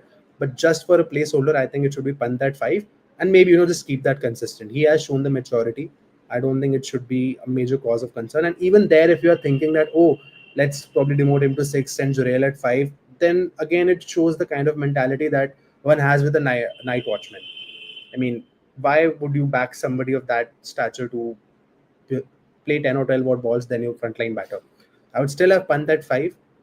That also gives you that left-hander over there, which will be the only one after. No, not exactly. So Pant will be at 5, then Jurel at 6. Jadeja, I think, sticks on. I don't really see them leaving him out. I think he has to play. He has shown his batting caliber in Australia as well in those few innings. In Melbourne, he stitched that partnership with Rahane, which was very crucial. Although Rahane got run out with him, but he has that potential. I think I would want to stick with him, and he can be the guy to do that holding job. As although with the spin, he can be the guy to just keep bowling those quick overs and also make sure that your over rate is maintained. I'm sure Anshul would know the importance of maintaining your over rate, so he would be crucial there at 7. And then of course Bumrah and Siraj will be direct picks, and now filling in the spots that we have left out. Starting off with the bowling, I would like to have Prasid in there. I think he should go. And then looking at the reports, basing on the trusting the reports that have come out about Reddy, I would play him as well. Let's see how he develops. It's too it's a bit nascent to throw him into the scene like that, but he might spring up some surprises there. So Reddy will be the fourth pacer for me. Now going to the top, that's the main thing because that is where the major questions lie. Who is going to be your second opener and who is going to be your number 3? So ahead of the tour, wouldn't have wanted KL to go at the top. I would have wanted to go with Ishwaran. I don't want to change KL's flow again. I don't. We know the talent that he holds. I do not want to disrupt him at all. So would have wanted Ishwaran to open. However, just because of the reports that are going in, and if Ishwaran has really not looked well over there, if they are really not confident about him on those conditions, then perhaps KL is your option. But either way, I would have liked Ishwaran's to debut. I would have really liked him to debut, but impact player. I wish I would have gotten Pujara for that then as an impact player. But yeah, the way things stand right now, let's see how KL goes there. And at 3, I think it's been evident that Padikkal is the one. Um, Not the best ones, as Anshul has also highlighted. Those guys have been your designated ones for the middle order. But either way, even if you decide to open with Ishwaran or play Ishwaran at 3, there will be somebody who will be playing out of the position. Even if you open with Ishwaran at number 3, you will have to slot either a Rahul or a Padikkal or a Sarfaraz. I think Sarfaraz is out of the equation here. So yeah, I mean about him as well, about my thought of not including him in the 11. He's been great on Indian decks, but I feel when the ball is moving around, he's probably not the most well suited to play in that kind of a situation on those tracks. That's why I'd probably leave him out and keep Jurel in because he's done pretty well and he's shown the temperament as well. So yeah, not very satisfied with the second opener and the number 3 that we have, but still not losing out on confidence because they have been doing pretty well there and really hoping KL has a good hit there. But even then, it will create some issues. So let's see. Yeah, let's see. That's what I have to say. I And actually Anshul, have a you? similar playing 11 to what Naman said. I mean, clearly, uh, my ideal playing 11 would have been Eastwaran and Jaiswal opening, but obviously that's not going to be the way India will be going by the business. So obviously it's going to be Rahul and Jaiswal at the top, Padikkal to follow at one down. Then you've got your middle order comprising of Virat Kohli. I think Jurel should bat 5, because if you look at somebody like Jurel, he has got that ability to counter attack as well. And at the same time, if there is a batter, if there is a bowler who is in the middle of a say really good spell, then he can navigate that as well. On the contrary, Pant just knows one way. He dies by the sword, he lives by the sword, he dies by the sword. So he may or may not be able to navigate that one phase where a bowler is on top of the batters. So I would actually put Jurel on top of Jurel ahead of Pant. And then you have got your all-rounder. So interestingly, for the all-rounder spot, I actually would go with Ashwin at 7. The entire reason behind it is, so fun fact, Perth is actually known for fast bowlers, but actually a spinner is the leading wicket taker at Optus. and there is a difference of safe. I think uh, for in the particularly in the fourth innings, spinners average somewhere between 15 or 16 there. For a spinner to average that much in Australia, I think it's goes on to show that Australia is not just about fast bowling wickets. So I would actually go with Ashwin, because somebody of the guile that Ashwin has, I think he's got all the skills, all the weapons in his arsenal to make sure that he counters what Nathan Lyon does to Indian attack, Indian batting attack. So I'd have Ashwin at 7, and then you have got your four bowlers. So the four bowlers would obviously be, I mean, ideally I would have gone with Bumrah, Akashdeep, Siraj, and then either of Prasidh Krishna or Harshit Rana. But from the reports that I have been seeing, it's actually gonna be, I mean, they are actually contemplating to drop Siraj and play both of Prasidh Krishna and Harshit Rana. So that's going to be a little bit of thing as to how you navigate those overs. Because apart from Bumrah, who has got an experience of bowling in Australian conditions? Nobody. So that's that. I mean, I remember a comment opening up that maybe after the first couple of spells, the floodgates might open. And if you look at the second or third string of bowlers, Harshit Rana or Prasidh Krishna, either of them has got no experience of bowling in Australia at the international level. When of course, Prasidh Krishna has bowled in the India A game, he impressed really well, but it becomes a different ball game bowling to somebody like Jimmy Pearson, Bo Webster, uh, than to somebody like a Travis Head or Mitchell Marsh. They are not going to hang around. If there are bad balls, they're going to punish it, irrespective of the format. Even if it's going for a 10 run and over, they're going to take it. So how do you come back in such situations? So that's one of the concerns that I have with the lineup that a lot of people are predicting about. But I think I would actually go with experience over recency bias, and hence I would actually go with Akashdeep instead of either of Prasidh Krishna or Harshit Rana. So that's gonna be my 11. Like, So you'll include Siraj or not then? I'll definitely include Siraj, because Siraj is gonna be that attacking option for you. So if you look at somebody like Akashdeep, I haven't really seen him much in domestic cricket, but so far, whatever little amount of cricket that I have seen him play at the international level, he's been really consistent in his lines at least, and he has been also able to control that movement that he generates off the deck. So it's not like a wayward, similar to how sorry, similar to how Prasidh Krishna was in South Africa. So I think obviously you need to make something like that. You need that holding third bowler, holding third fast bowler who won't open the floodgates. So I think, yeah, I'll go with Akashdeep there.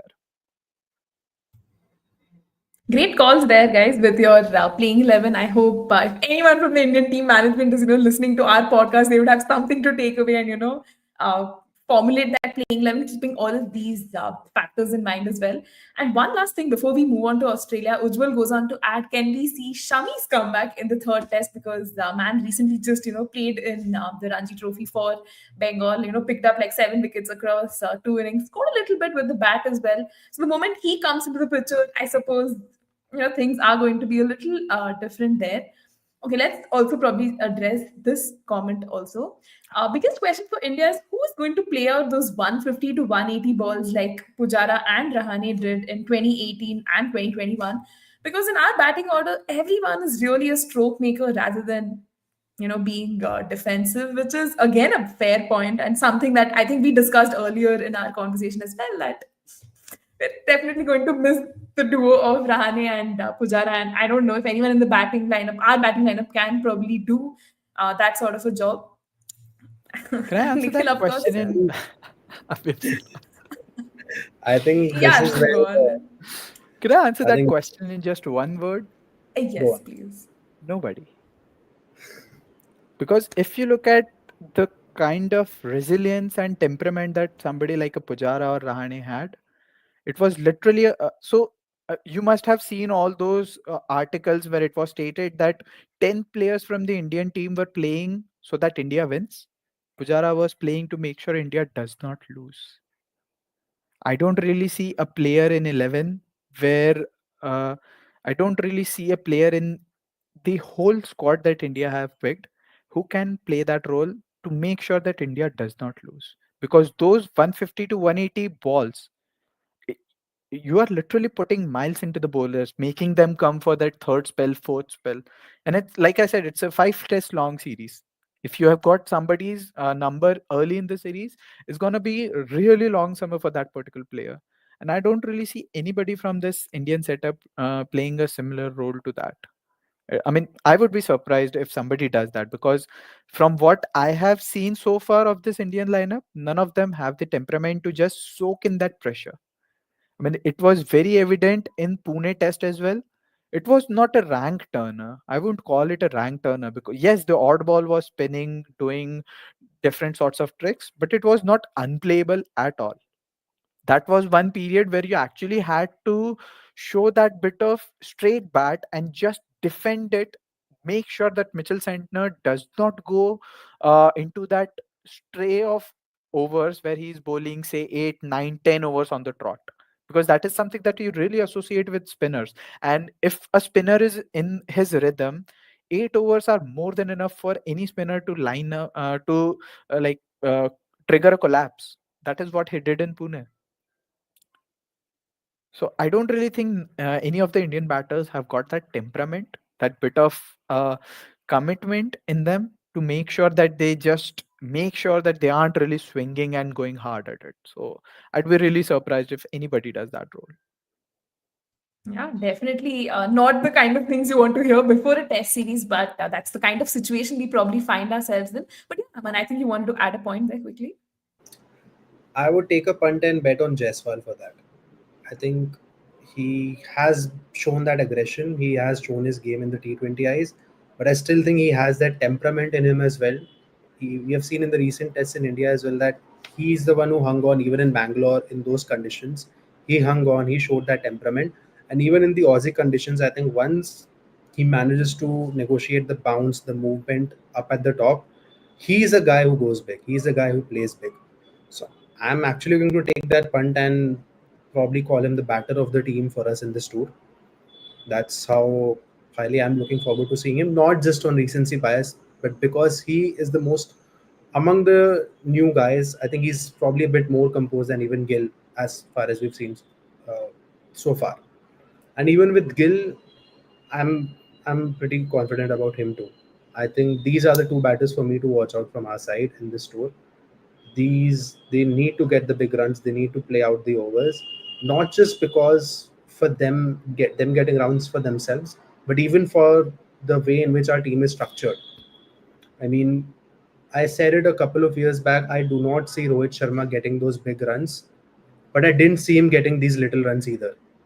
So he probably has to play that balanced role, not to just show his intent and get out. But yeah, moving back to the point, the manner in which the side is structured right now, you need your top three to at least play out 35-40 overs for guys like Kohli and Pant to come in the middle and then cash in and get those runs that they can get. So, which is where I feel I'm very bullish on Jaiswal and Gill for this series. And I think since Gill is not in the first game, I think Jaiswal is the one who should be able to play out those long innings. And obviously, like on a slightly funny note, let's hope KL brings out his T20 and ODI game in his tests. But see, he has had that temperament. He has a temperament. He just needs to figure things out in his head. That's all he needs to do. He just needs to figure things out in his head, because I think that's been the issue with him over the past few years, nothing else. It is just got to do with that. Once he is in the zone, once he knows what his role is, that's first of all the biggest question here. He needs to know his role. Once that is taken care of, I mean, we saw what he did in his comeback in England. So that's the kind of temperament the guy holds. He can soak in the pressure, and we also saw what he did at Chennai against Australia when we were 2 for 3. So that's the kind of temperament we associate with him, and let's hope he brings that out. And again, if he goes on to open, God knows what's going to happen if he does well and Rohit comes back. That's really something which is bugging me like anything. But yeah, that's how things stand right now. So a couple of things that you said, I actually agree with you over there. So Jaswal is literally the Indian batter that I'm looking forward to this whole summer because he's got that, yeah, exactly the word, the aura around him that he can navigate through those tough situations. But then again, I don't really see him playing those 150, 180 ball innings. But yeah, I'm really excited to see how he goes about his business because so far we have seen Rohit Sharma going with intent, uh, 18, 18 of say 15 balls or stuff, an inning like that. On the contrary, Jaswal has been somebody who has actually played sensibly. If you look at his returns from the New Zealand series as well, I mean, they weren't soft dismissals, such that I mean, he literally got that good one. The ones that we really talk about, that you will get a good one on Indian wickets, he was the kind of batter who actually got those good deliveries and that got him dismissed. So yeah, Jaiswal is somebody that I'm really looking forward to. Apart from that, the other Indian batter that I'm looking forward to is going to be Pant. The reason, because in previous instances Pant was an unknown factor for Australians to navigate with. He wasn't that we weren't that familiar with the way he plays. This time around, we know what he's gonna come out with. We know he's gonna come out all guns blazing. He's not gonna hold back. If he sees an odd delivery, he'll gonna just go for it, even if it means that he's trying to reverse scoop Mitchell Stark for a six behind square. It could be the case. He has done that. He's done that to Jimmy Anderson. He could do that to Mitchell Stark. But the thing is, whether it will pay dividends, because on Indian wickets you don't really get much bounce, contrary to somewhere in Australia where there's this thing about little bit of extra bounce, particularly at the at Perth or say some place like the Gaba. So I think yeah, Pant is going to be the batter who is not that unknown factor anymore for Australians. So it's going to be really interesting to see how he navigates his against Nathan Lyon in particular. Definitely, and I think time will tell how things will pan out. And for the lot of us Indian viewers, I think the 5:30 a.m. alarms are probably going to be our best friends for the next couple of weeks, I suppose.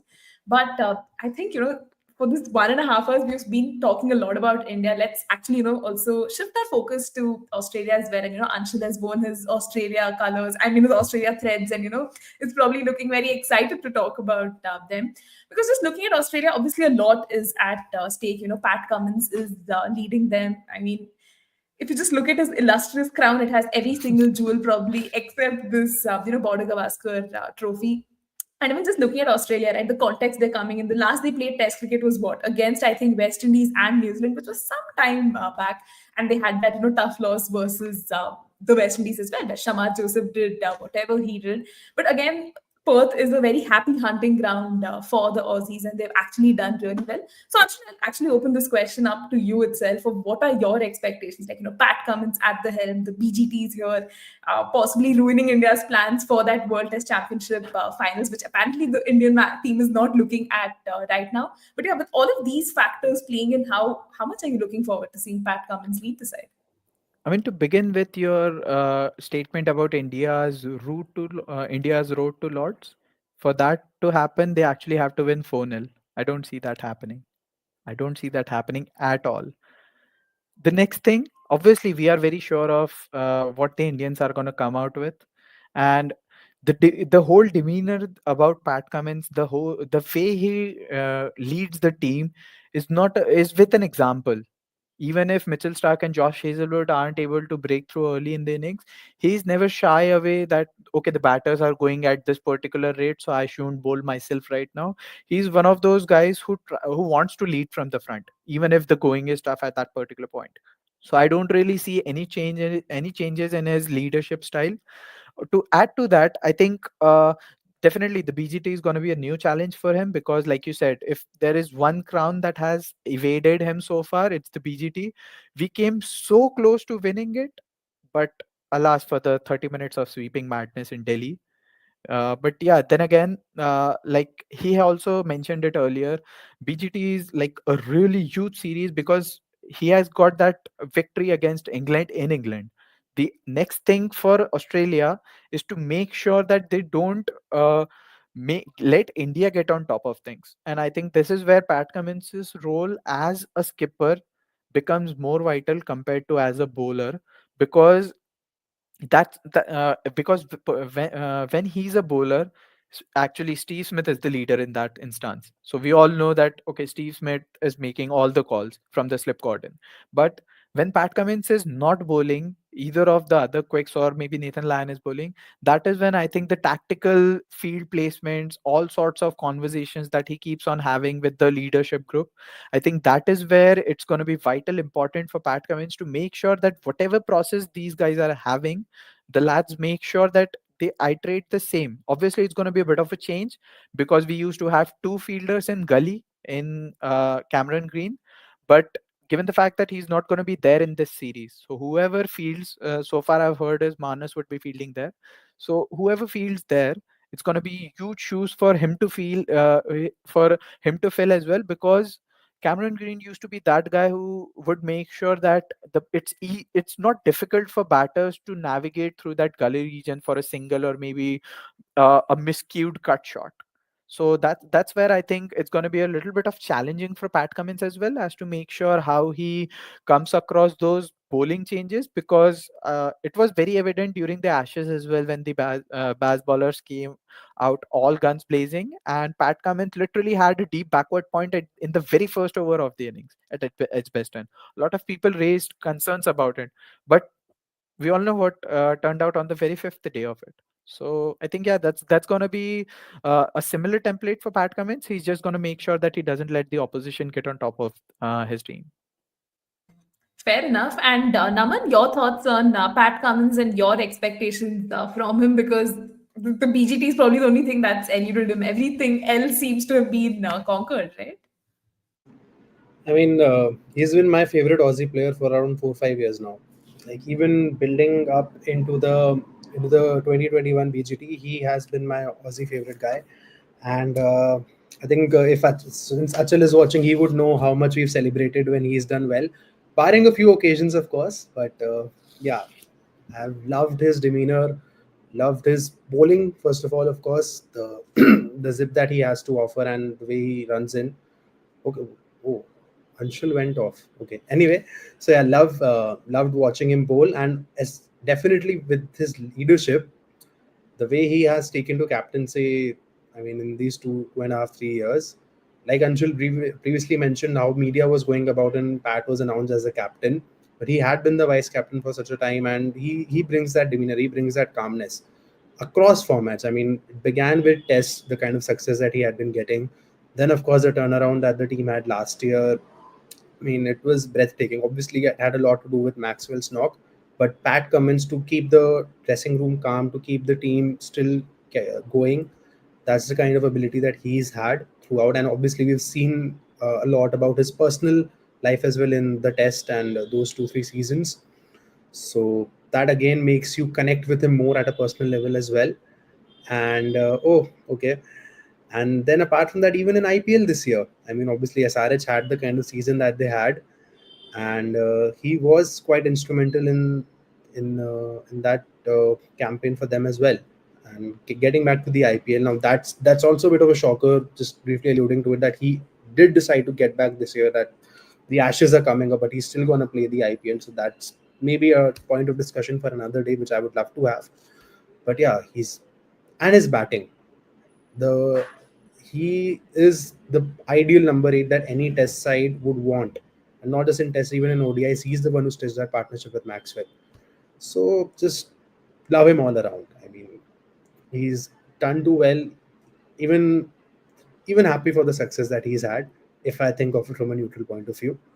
So yeah, really looking forward to see. But I would like for one crown to elude him, but that's probably not going to happen. He's probably going to wear that crown as well. So let's see. Yeah, I mean, he'll be one of the legends for Australia. Even within these 5 years itself, he'll stake that claim for himself. Yeah, I mean, with so many former cricketers and experts also just speaking so highly of Pat Cummins, the captain, the kind of player he is, and how he's just probably reaching his prime now and achieving possibly things people wouldn't have even imagined.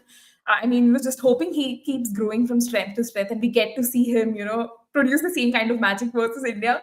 Hopefully, in situations that India ends up getting the better of him, but then, you'd still love to see a good competition. But again, now, just looking at Australia's batting lineup as well, I mean, we did speak about Nathan McSweeney. Like, it's pretty much confirmed that he is going to be opening. He has surpassed the likes of Cameron Bancroft, then you have Marcus Harris and all of these folks. But just looking at the middle order as well, you have Steve Smith, Manas Labuschagne, Travis Head, Mitch Marsh. I mean, on paper, it definitely sounds like a solid middle order, but all of them are coming in with their own baggage, right? Like poor form, not being in that consistent vein of form that we would kind of expect from them.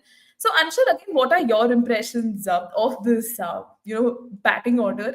And yeah, how did I forget Alex Carey, man? I mean, he's been in such great form. I think Ujjwal also brought this point in of, that Alex Carey might end up having, breakout series considering his ability to play against spin and a fantastic domestic season. He was also, I think, hit on the throat, but then he just came back and produced a match-winning knock very recently in the domestic circuit as well. So, Anshul, your thoughts on that Aussie batting lineup and how that's kind of shaping up?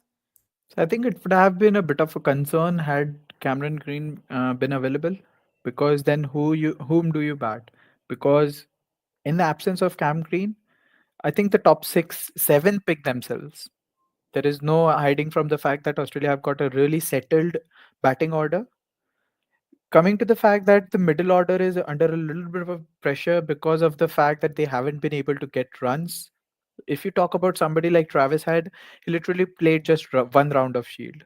If you look at somebody like Mitch Marsh, he fared really well in the couple of rounds of Shield he played. I actually saw I think he scored 90 odd or something in his last fixture for Western Australia. So I'm not really concerned about that either, because he really looked in good touch. Coming to Steve Smith, I mean, a lot of people must have seen him in during the Pakistan series as well, and even I was very vocal about it that he looked in his touch. He looked really comfortable at the crease. He wasn't really afraid of even when Haris Rauf was bowling at the peak of his powers. So he was able to navigate through such situations. Even if you talk about the way he fared at the top of the order last summer, I think had he stayed bit longer, we could have won that Gaba test as well.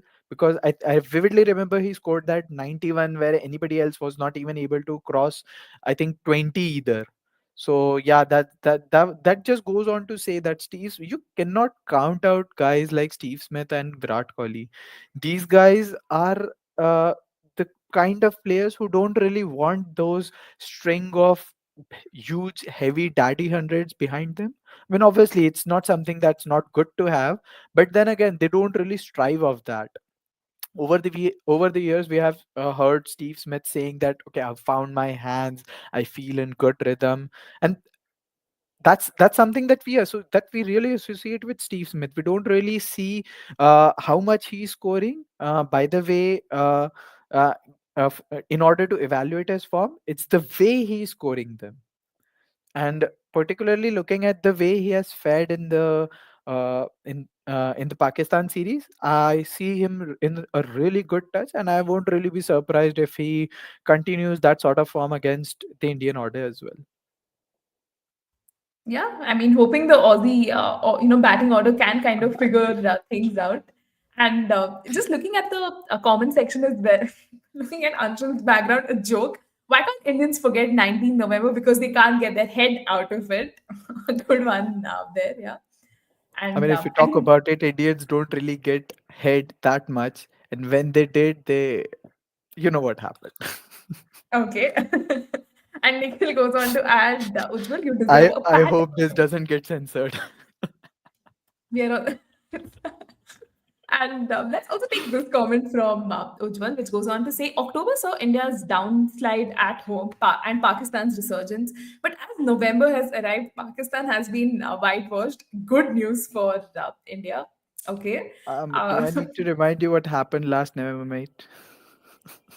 let's not go back to the past there, focusing again on just the discussion. But let's take Naman's thoughts as well on the Aussie batting lineup, because as I said, some of the players have looked off color, but then I mean these are home conditions, right? You would expect them to come good, and the playing 11 literally picks itself up because you have the likes of Steve Smith, Manus Labuschagne, Travis Head, Mitchell Marsh, and just they're going to be there in that playing 11. So again, now do you expect them to come good against a fiery Indian bowling lineup? Well, definitely, without a doubt. I think it's their home ground. They they are even more hungry than us right now. They know they have not won it the past two times and even the past four times since 2011. Since 2014, they haven't had their hand on the trophy. And this mix of players, majority of them have never won the trophy. So they are probably more passionate. They are probably more hungry for it. The Aussies, they don't show how much it means to them, but it means to them internally. They are very much calm on the outside. They have that kind of a demeanor, but within, they keep it under the wraps, and we are doing it literally, keeping things under wraps, but they do it much more figuratively on how they go about their business, and it means that much to them. There's no doubt how hard they're going to come at us this time. I think the energy levels are going to be there to be seen. And then talking about specific players, we briefly spoke about Alex Carey. I think now he has really emerged as a batter in tests as well over the past few series. So really looking forward to seeing how he goes, because that's the one issue that Indian bowling has always had. Even if we are able to get those good breakthroughs at the top, it becomes a bit difficult for us to get the tail out. In the previous series, we did manage to get them, but there were always those instances where people kept hanging around. And even in the New Zealand series, we saw the kind of roles that Tim Southee played in those games. He really was a major difference between us winning and losing. So that's going to be a concern. And not just scary, there's Cummins and Stark there as well, who can really play the kind of innings that we have seen them play. So really packed. I mean, about the concerns about their batting, the middle order not firing, I wouldn't really pay a lot of attention to that, because it's their home ground, and even their dips have not been as significant as somebody like a Rory Burns would have had. I'm sorry, that's the first time that came to my mind. There's no way we can compare Rory Burns with this set of players. I'm really sorry, but yeah, that's what I mean. That even though they have probably not had the best results on an individual level, the team sticks together. The team has been delivering those results, and that's the kind of balance that they've struck, which they continue to go on with. I mean, even when somebody as unique as a Cameron Green is not available, you have somebody like a Mitchell Marsh who does almost a similar sort of a role in a different style of his own. So he's there at number six, the Bison. He is there to score those hundreds at a hundred strike rate as well, showing the same intent but with a lot more sensibility. So yeah, I mean, there's no denying how well that team is balanced. Definitely on paper, they are much more well structured than we are at this point of time. Having said all of that, uh, our backs are also against the wall, and whenever our backs have been against the wall, we have actually come out quite strong and given performances that were not expected. So it's going to be a great challenge. I hope we put up a good competition. I know Australia are going to, there's no doubt about that. I think they're going to be much more fierce than we have seen them for the past couple of times. They're going to, they're going to bring their A game. They're going to bring all their players. They have planned this series right from the scheduling to make sure that all their players are rotated around in the best manner, that they bring their best 11 on the park every time they take the field. And I'm sure it's going to be exciting. Just hoping that the competition is there. I mean, we've reached a definitely the fandom is there, definitely the support for my home side is there.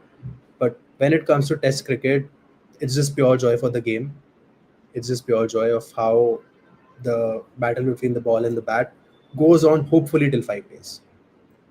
So yeah. Yeah, and we'll probably also get Naman's thoughts when India is 18 for 5 on in the first session on day one, and probably we'll do a live stream then to see if the same sense of optimism is there. But I completely understand where you're coming from, Naman. I hope this little bit of optimism rubs off on the Indian team as well.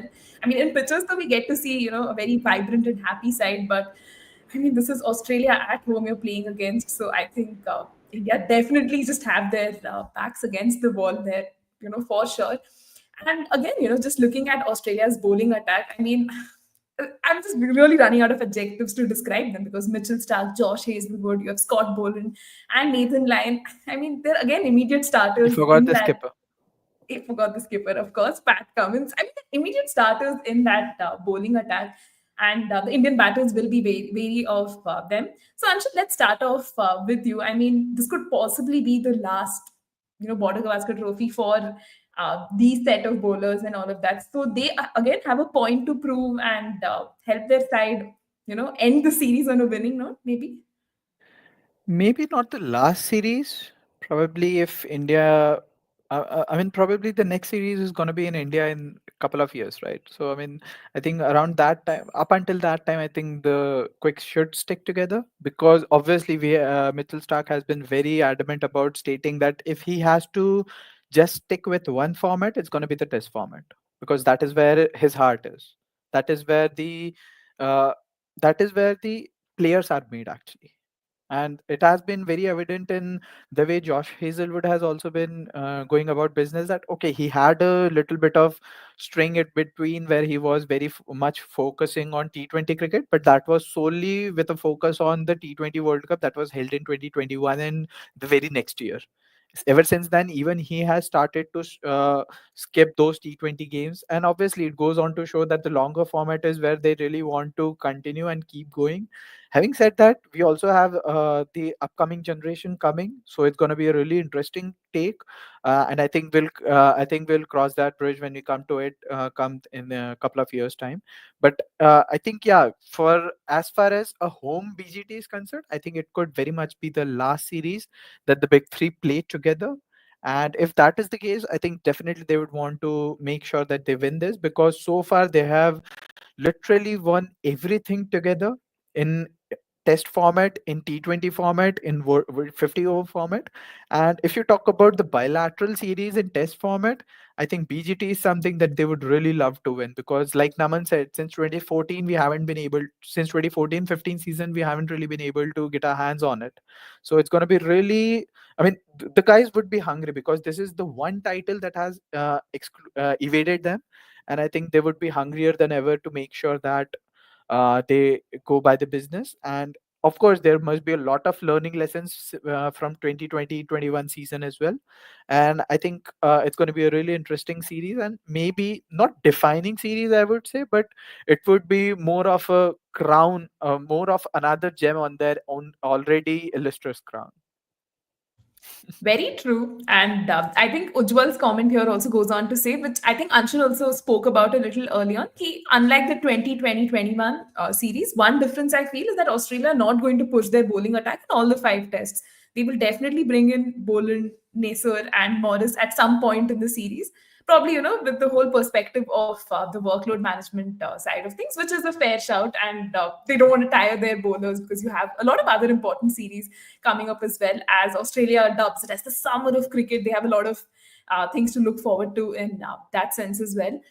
And guys, before we kind of wrap up this discussion, let's look at your ideal playing 11s for Australia as well. I know it's pretty like I'm not self-explanatory. Probably players literally pick themselves up, and it's not like a case of how it was for India.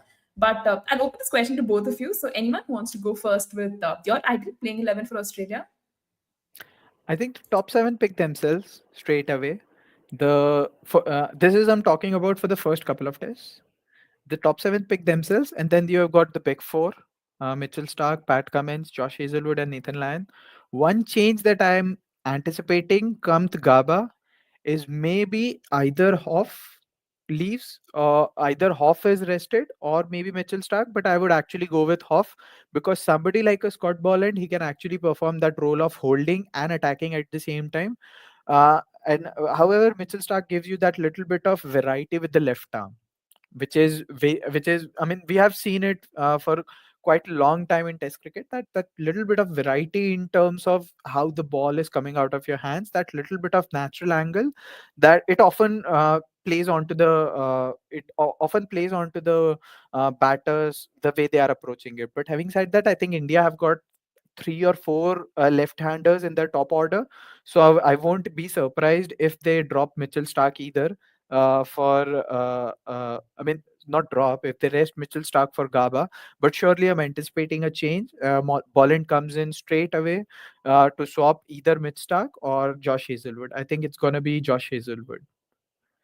And maybe towards the fag end of the series, we could see somebody like Lance Morris coming into it, because of course, particularly on the benign wickets of Sydney, The reason I call it benign is because they aren't as express as compared to, say, a Perth or an Adelaide, or say a Brisbane. So I think it may be possible that Lance Morris comes into the attack towards the fifth test, but I don't really see that happening very confidently.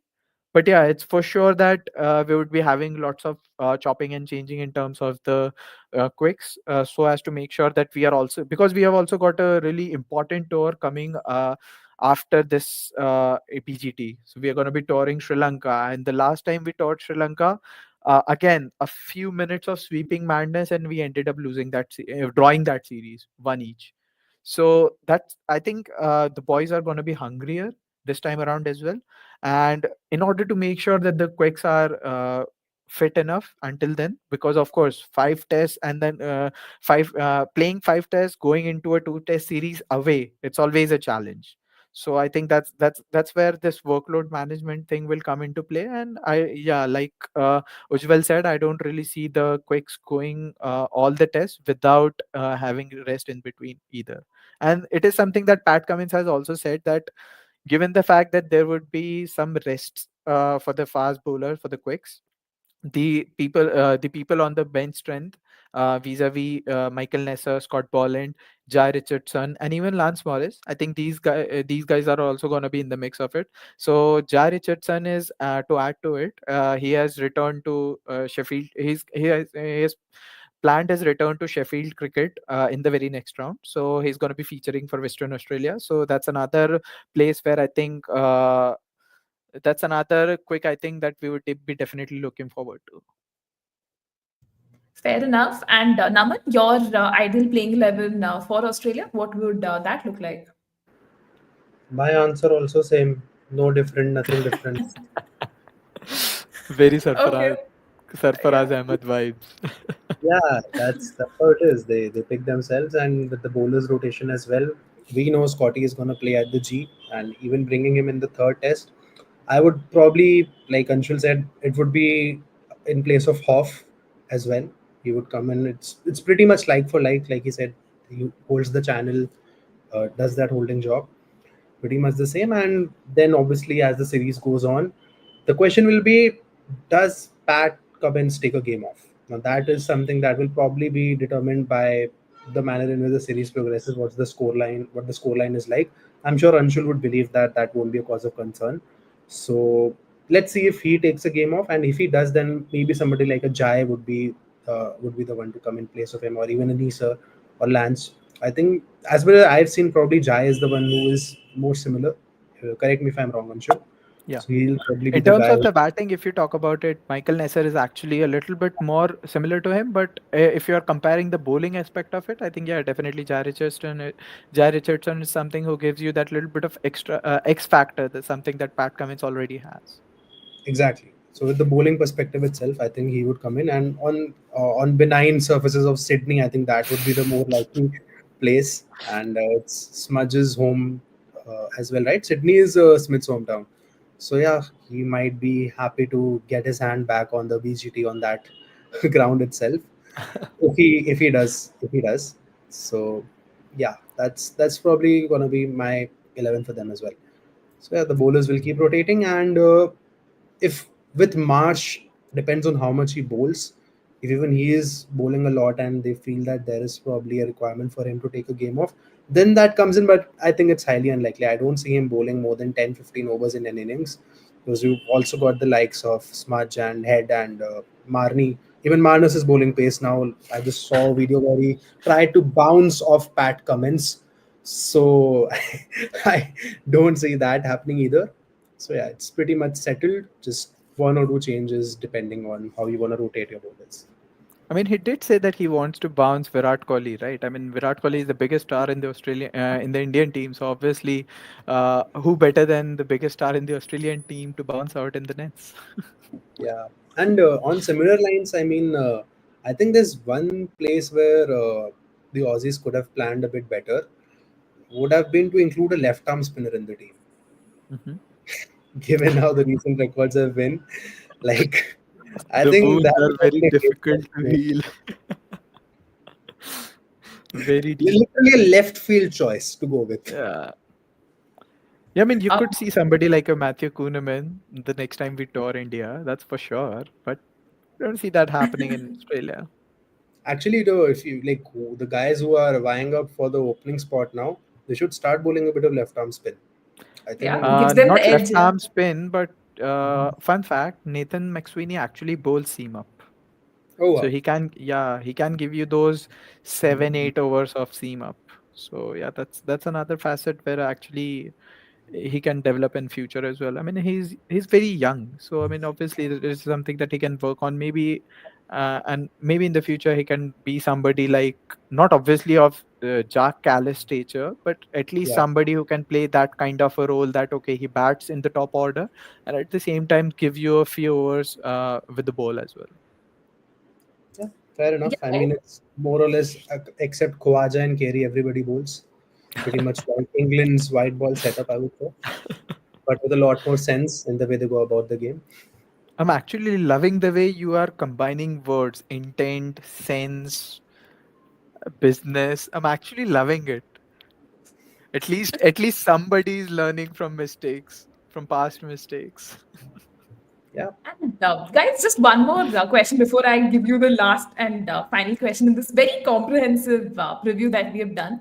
Ujjwal actually asked us, in your humble opinion, Virat's twin tons at Adelaide or Smith's twin tons at Edgbaston, which one was the better performance? I usually find this comparison game really hard, so I'm probably going to not answer it. But I obviously put you both on the hot seat. Also, yeah, if you guys would, want to answer this one. I think Naman would want to take it first because I can actually speak on and on about this. So For Naman, an please hour. go ahead. I think my answer is gonna surprise Anshul because I'm gonna pick Smith. No, it Is doesn't.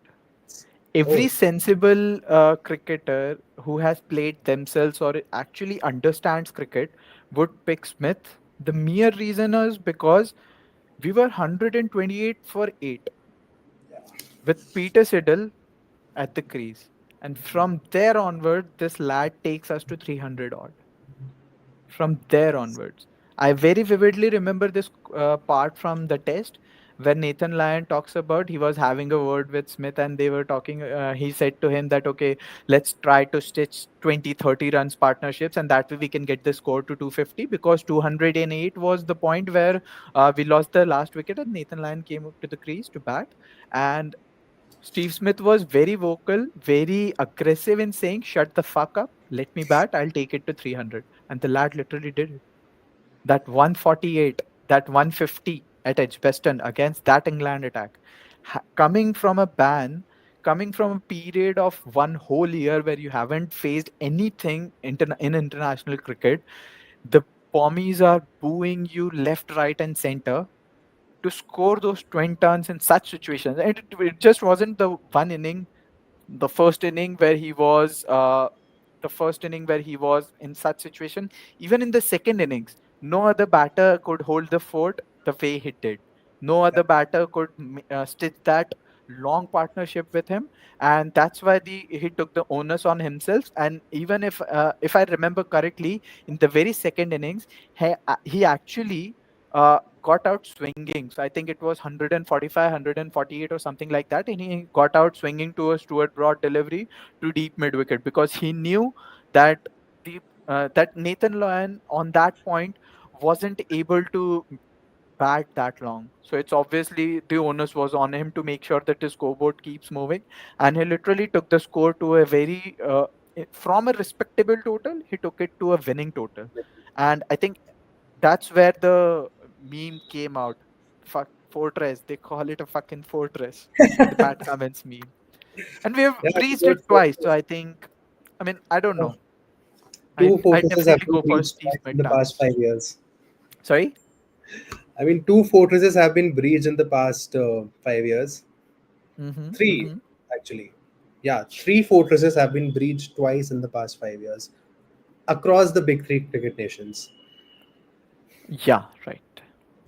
I was actually thinking when was Gaba last breached, but then I realized, okay, there was this It's one been a lad while. on there was this one lad bowling on 9 toes and he ended up breaching Yeah. the fortress. So yeah.